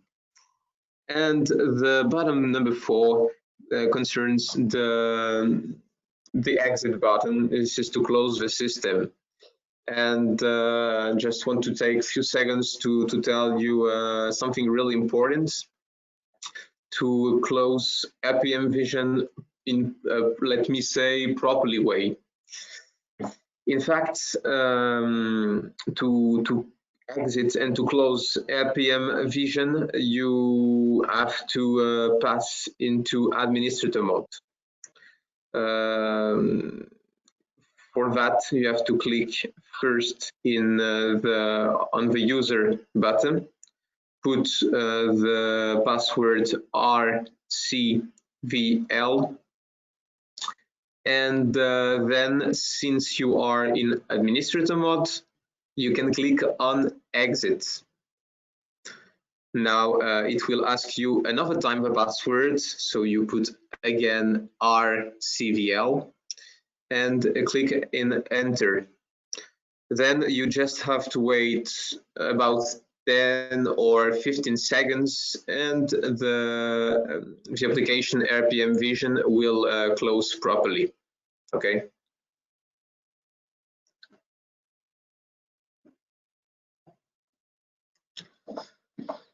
Now, if we see if you want to have a view on a specific passage, you can go on the passage history we have seen before, and just double click on the passage you want, and then you will see more details about the passage.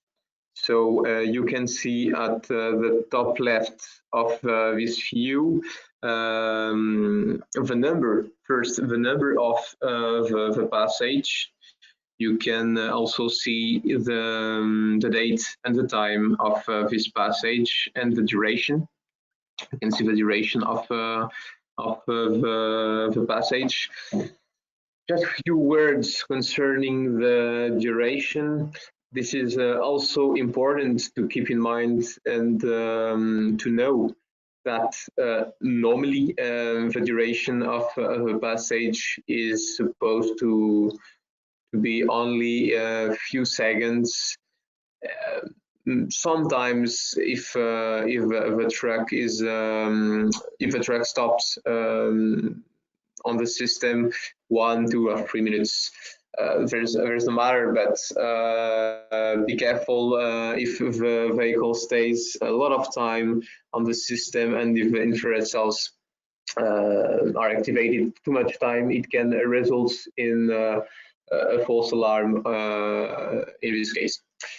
And if you have a passage with a duration really high, it will result in the creation of an XML file very huge. So if you have some vehicles who stop in front of the infrared cells, it will result in a very long passage. So it results in a very huge XML file. And be careful, if you have too lot huge XML files, it will take a lot of place on the database, and you can have 1 month or 2 months later a hard disk that is corrupted. So really important to keep it in mind. Then you have also the information of the speed of the vehicle and the direction of the passage. The bottom number 2 is concerning the printing, so you can just click on print in order to print this passage. And button just close to on the right side of this button, you have the export to USB key. So if you plugged a USB key on the panel PC, you can export the all data of this passage. So very useful to in some cases to do that. And then button number 4, which concerns the which is the return button, in order to come back to the main view of the system. Then buttons number 5A and 5B, you have a look on the counting curves during the duration of the passage. If the passage has a duration of 5 seconds, you will have the curve during this 5 seconds for each detector. And you can also see at the same time the last passages on the Windows 6 here, okay, at the bottom of the view.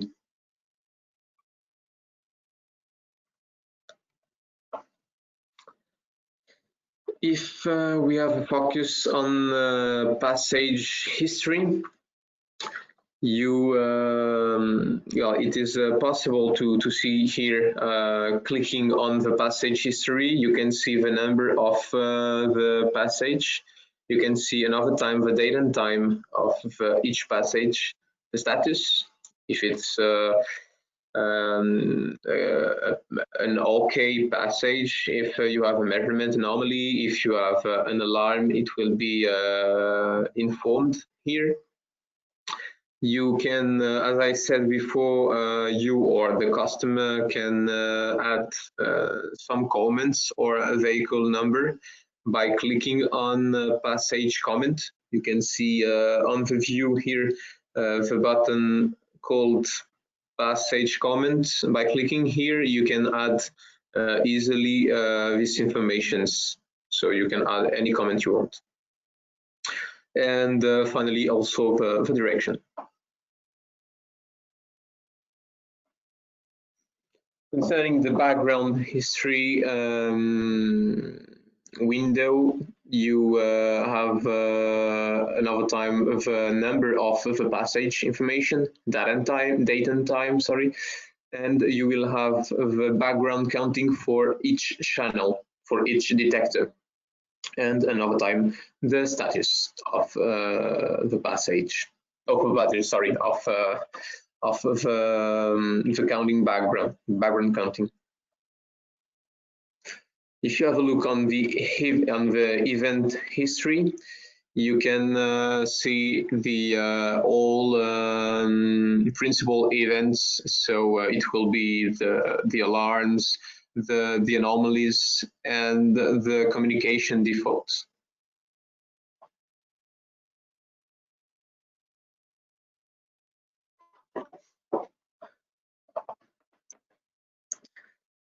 On the main view, just a few information concerning the curves. You can see that when you are in measurement modes, it pass.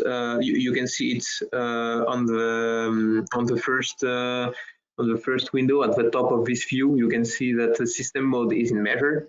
At the same time, you can see that the present sensors are in green, both.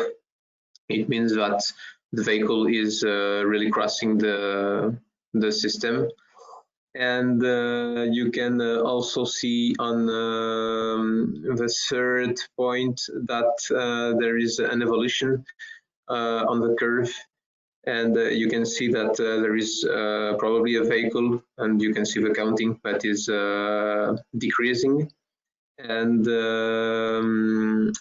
it will switches to green throughout the measurement. As you can see here, during the passage, it is in green. And since the measurement mode is finished, so since the vehicle is still not on in front of the system, the curve comes back to the switches back to blue color. Now we'll have a look on the maintenance, also really important. So normally the maintenance is done 1 year after the date of the installation, and it is supposed to be done each year then. So what to do during the maintenance? First, you have to inform the customer. This is a really important point.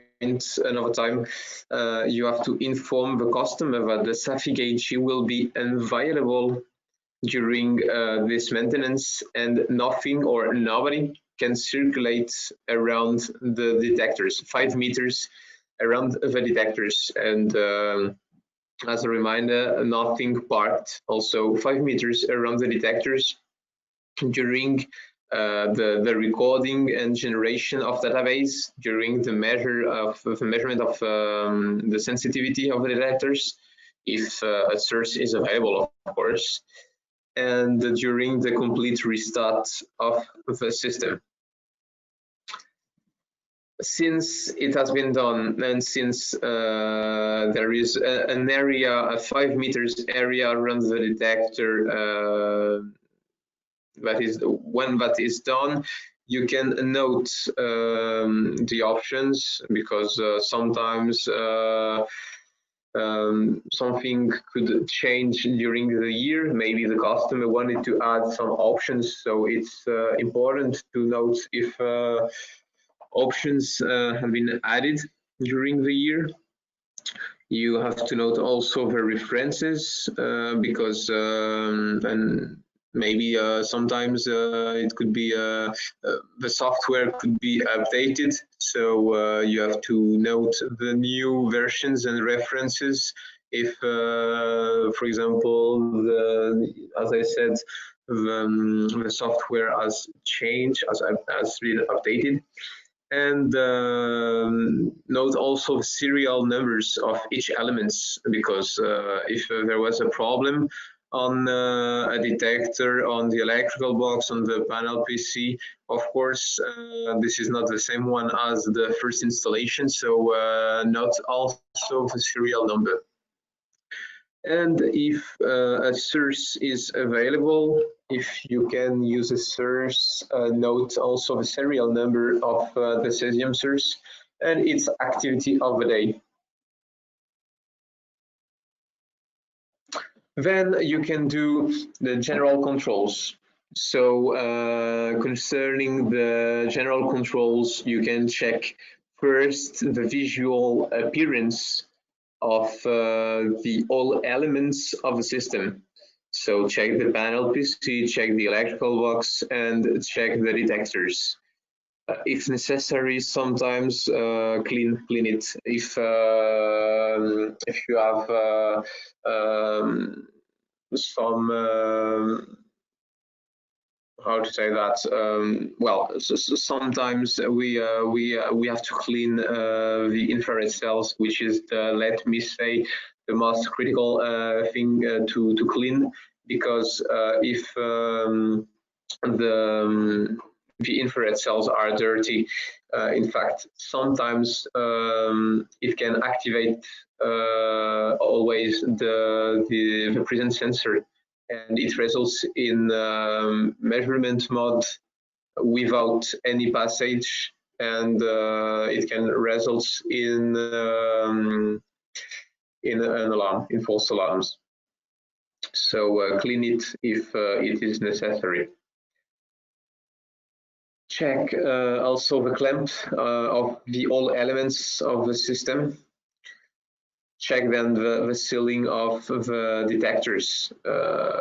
And what is important to check is the lack of humidity inside the housing, because sometimes we had seen the presence of humidity on the housing. So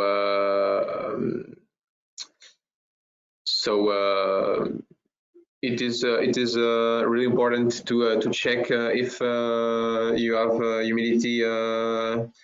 humidity presence, and please let us know, send us an email in order to inform that there is humidity, because it can have an impact, of course, on the counting of the detector, and on the way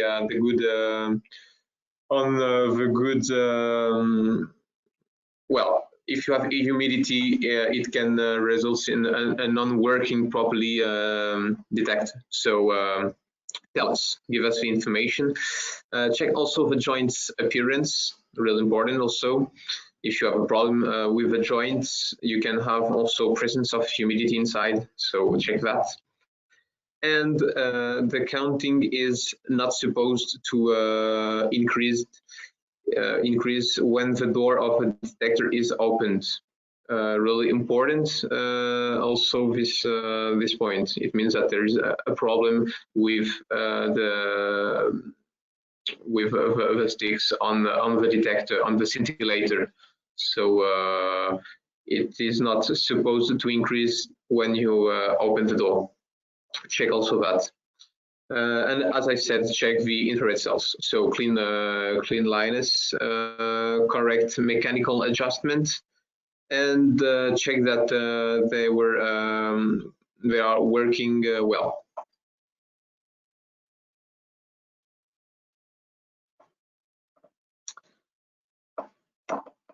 If we have a look now concerning the maintenance on the electrical box, so open the electrical box and measure the mains voltage of the system.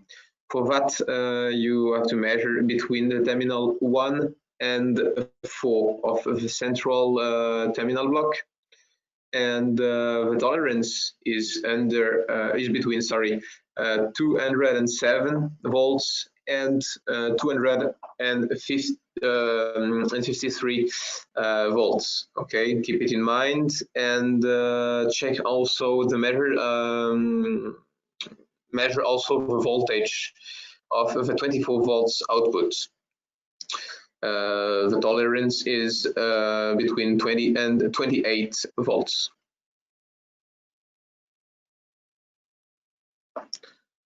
Then you can check the mixing board. So you have to open the master detector door, and you have to remove the protective cover, as we have seen yesterday. Here you have to measure the voltage between the terminal 1 and 2 of G12 or G14 if the wiring has been done on G14. So measure the voltage between terminals 1 and 2 of G12 or G14, and the tolerance is between 21 volts and 27.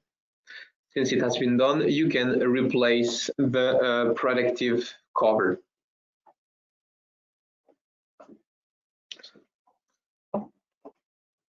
On each detector, so on master detector and slave detector, well, here keep open the master detector door to check the voltage on the spectral board, and then you can pass on the slave detector in order to check the same.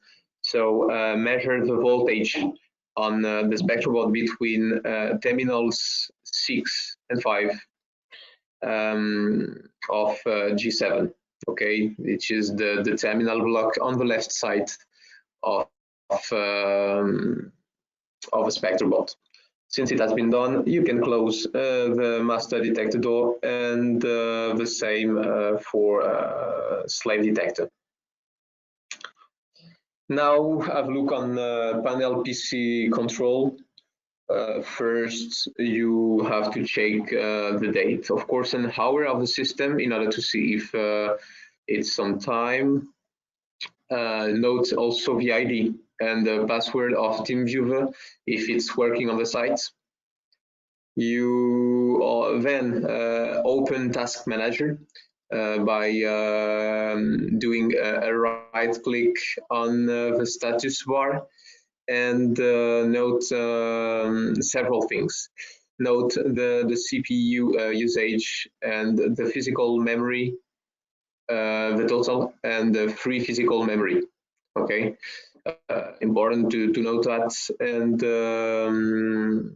and then you can open the Windows Explorer and go on the folder that is indicated here on this slide, and note the size of database. This is the file rpm.mdf. Note that. Then do a right click on the C disk. You will check the used space, free space, and capacity. In fact, if you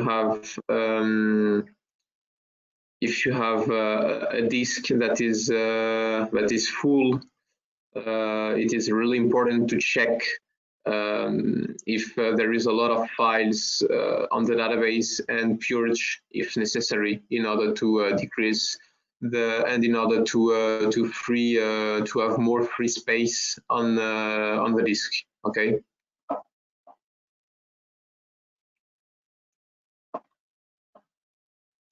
So yes, you can also do a disk cleanup. Important to do during the maintenance. So click on the disk cleanup, and on a right click, sorry, on the disk, on the C disk, activate the all cases and click on OK.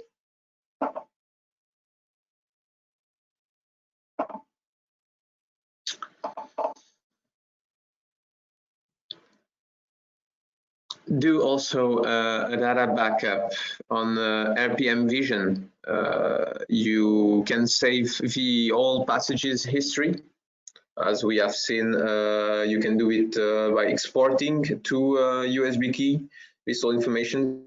Save also background history. Important to keep a folder with this all information on your USB key, and the same for events history. Then, if a source is available, you can check the detector's sensitivity.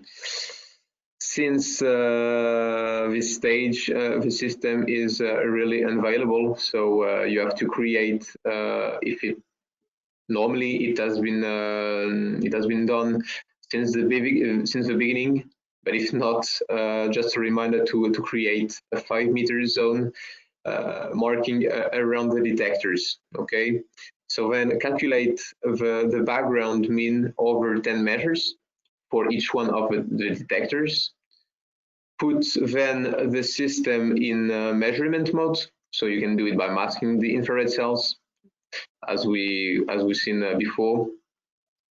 Since it is in measurement mode, you can place the cesium source at 1 meter from the detection center, and then you can calculate the mean of 10 measures. Just write on the paper 10 measures, calculate the mean, and then thanks to the formula you have here, you can, it is the same formula as seen before, you can calculate the sensitivity. Then put the cesium source far away from the system, and you can come back to the background mode.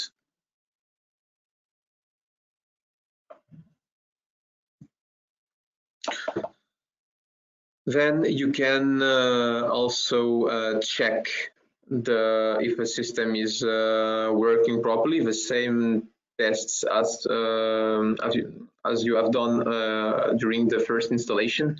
So you can do a nuclear anomaly control.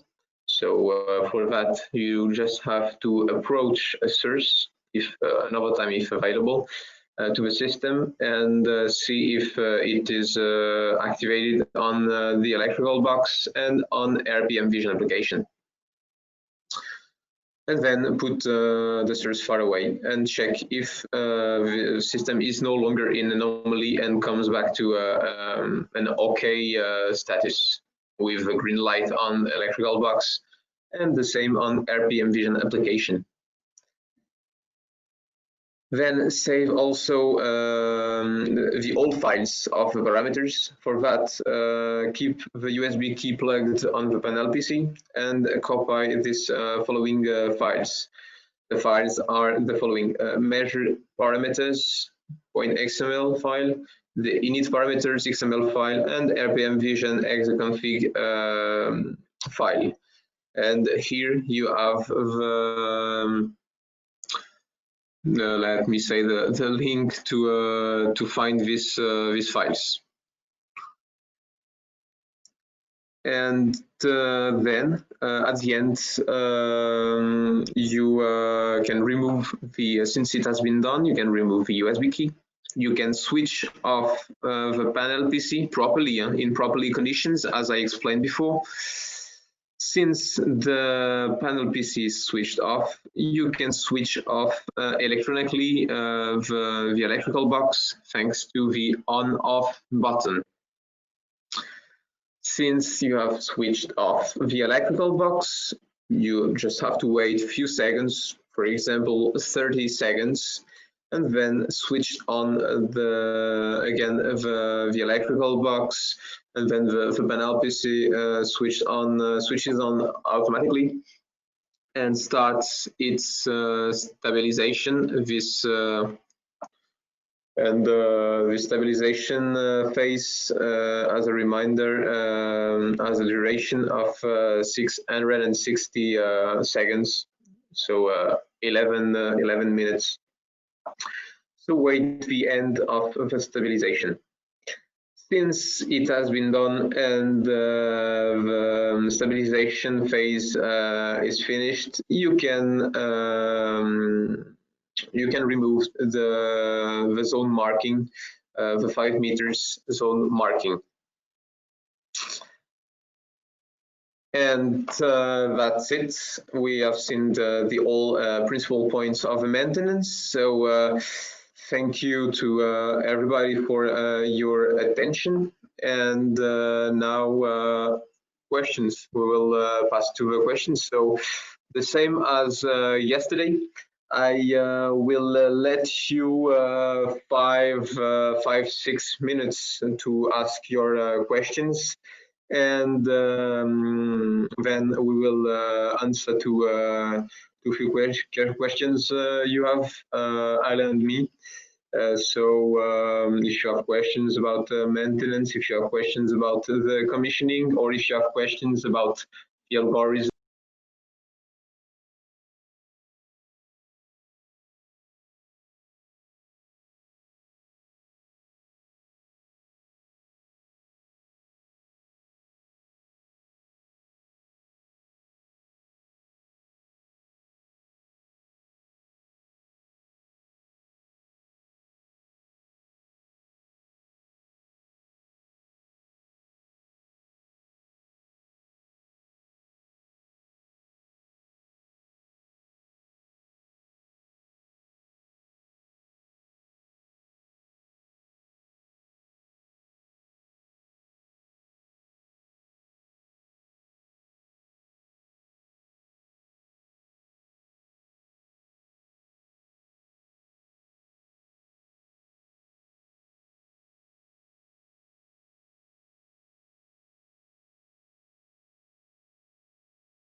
So thank you for everybody to ask the questions. So as yesterday, we will try to ask to some of your questions, and for the other ones, unfortunately, we cannot answer now. So we will do it later by email. Okay. Je sais pas comment c'est là. La première spectral analysis. Oh yes, okay. These are speaking. So there is a question concerning spectral analysis. Do competitors have same? Yes, they have. Not exactly the same. I think that the offset correction is something homemade by Bertin, but usually the shielding effect is calculated with the spectrum analysis with the ratio between counts in different region of interest. So the answer is yes. Not exactly the same, but yes, they have same principle. Okay, thank you, Alain. The next question. So if it's raining or there is a storm, will it affect the measurement process? Well, actually, it depends on the intensity of the storm, but usually no, because what we are comparing is the spectra in the background and the measurement. As long as the rain does not affect the shape of the background spectrum, and this is often the case, there is no problem. This was not the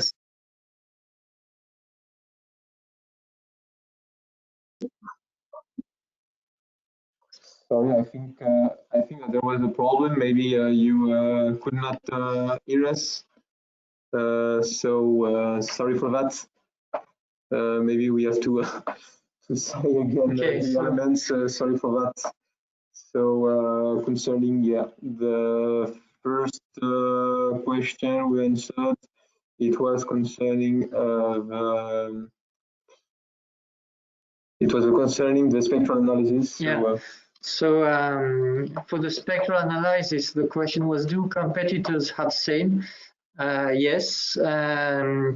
I would say certainly not exactly the same, because I think that the offset correction, as I have shown you before, is something better made. But they are all using the spectral analysis in region of interest and making some combination of these counts between background and measurement in order to calculate the shielding effect. So I would answer yes, they have the same. So the next question is, if it's raining or there is a storm, will it affect the measurement process? Well, depending on the intensity of the storm, normally no, it does not affect the measurement process, as long as when it rains, you have a background spectrum with the same shape as the background spectrum without rain. This is more or less true, I think. And what we see, because of the experimental feedback of this system, is that usually there is no increase of false alarm rates with this spectral analysis when it rains. This was not the case for a standard, I would call standard alarm, which was the thresholds on the number of sigma on gross counting rates, which was the previous algorithm. So in this case, when there is a rain, yes, it increases a lot the false alarm rate, because the background in counts per second is sharply increasing. But for the spectral analysis, SaphyGATE G, it should not affect the measurement process. Okay, thank you, Alain. Just to precise, there was a question concerning the password to pass into administrator mode. In fact, the password RCVL is indeed in all capitals. Okay, this is capital letters for this password, just to precise. Another question was: is there a commissioning document that we could have a copy? Yes, we have a commissioning document. So you have two documents. If you have one for which is the procedure, and another one which is the let me say the report. So we have two documents for the commissioning, the on-site commissioning, and also ones for the maintenance. Another question. There was a question: when we install two systems, we will usually put two systems in on two weight bridge lanes, etc. And could it cause a problem, or should they be separated? No, it's not a problem. Okay.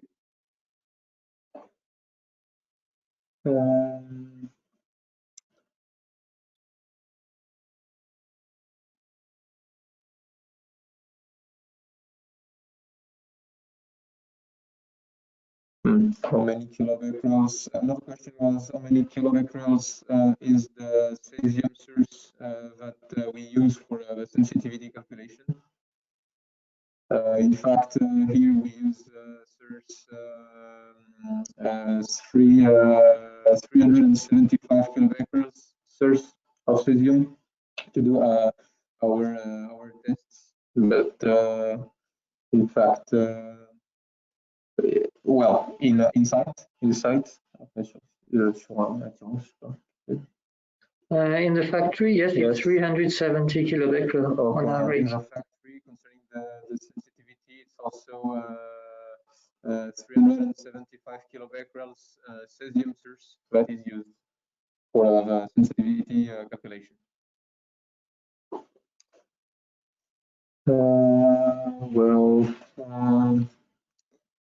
No questions.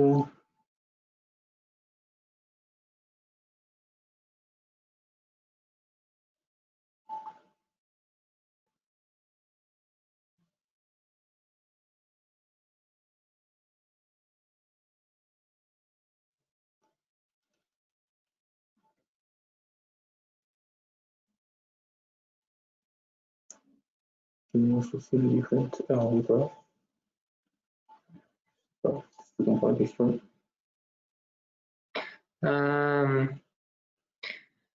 For the question saying, can we also see the different region of interest graphs? Yes, but you need a special tool for this, which is called diagnostic spectrum. And you have to connect. You have the maintenance program with the PC. Do you? No, we don't show this on the presentation, but in fact, it is possible. Yes, when the maintenance menu. Yes. To see it. So yes, it's possible to see the region of interest graph. Okay. Another questions.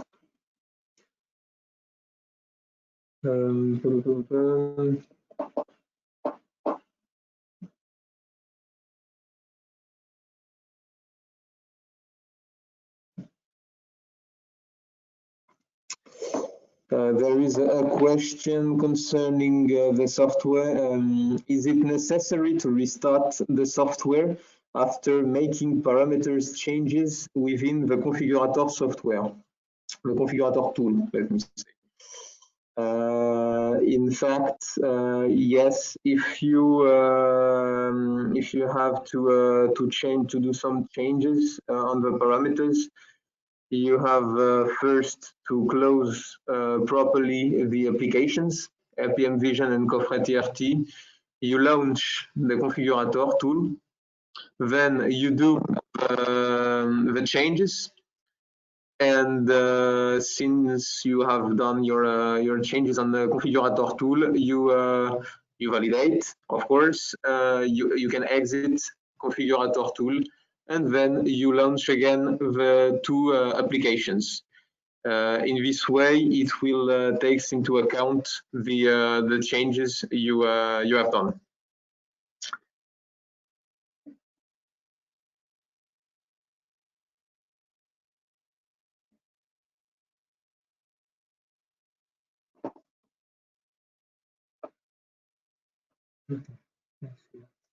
So there's a question saying, what's the difference between the background and background reference in the gamma detector window?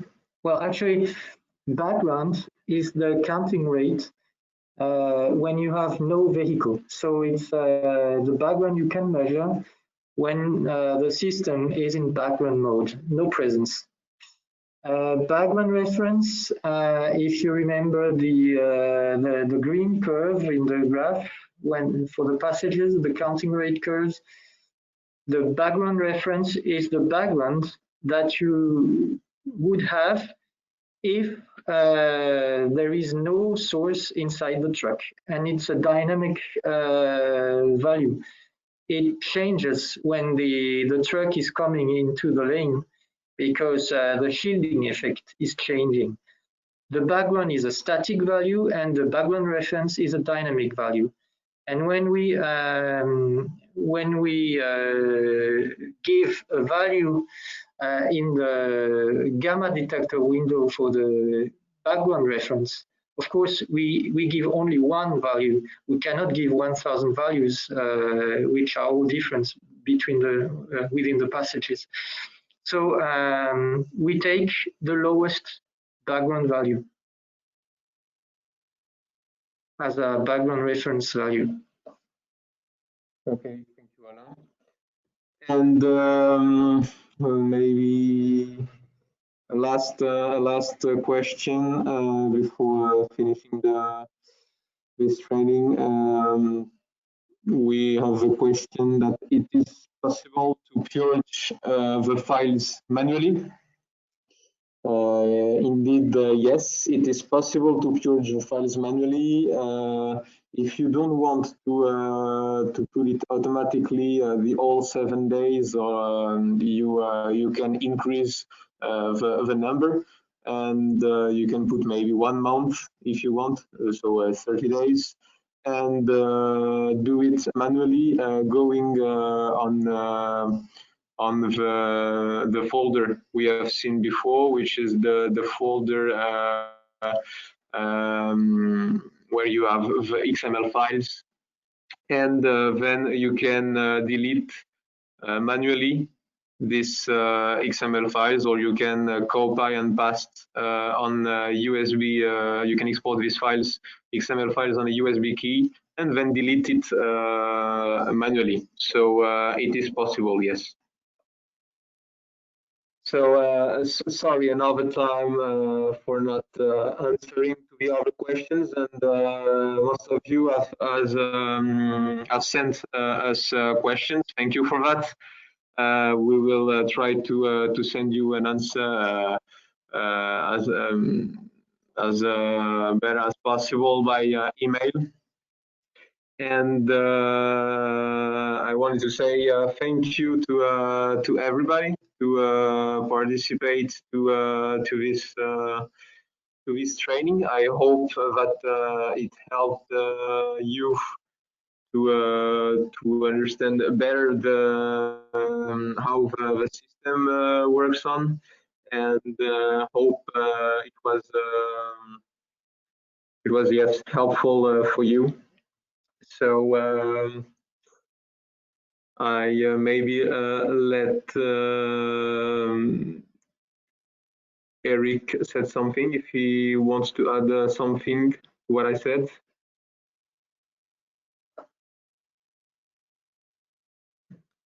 Activé. Yes, just one nothing more to add. Nothing more to add on what Frederic said, but yes, thanks to all to participate to this first webinar on SaphyGATE G. I think it has been, and I hope it has been helpful for you to explain a little bit more in details all the things, the installation, the principle, and so on, and the maintenance of the systems. You will receive the support, the presentation that you follow during these meetings. And don't hesitate to contact us if you have any questions, or if you want to deepen the analysis. So thanks to Richard and his team also, because I think it was them that asked at first us to organize this meeting, and it is a good idea, and I hope it will push our sales on SaphyGATE and indeed in the future. So thank you to all. Okay, thank you very much, Eric, and thank you one more time to all. Have a good day, and we'll keep in touch. Thank you to everybody. Bye-bye. Bye-bye.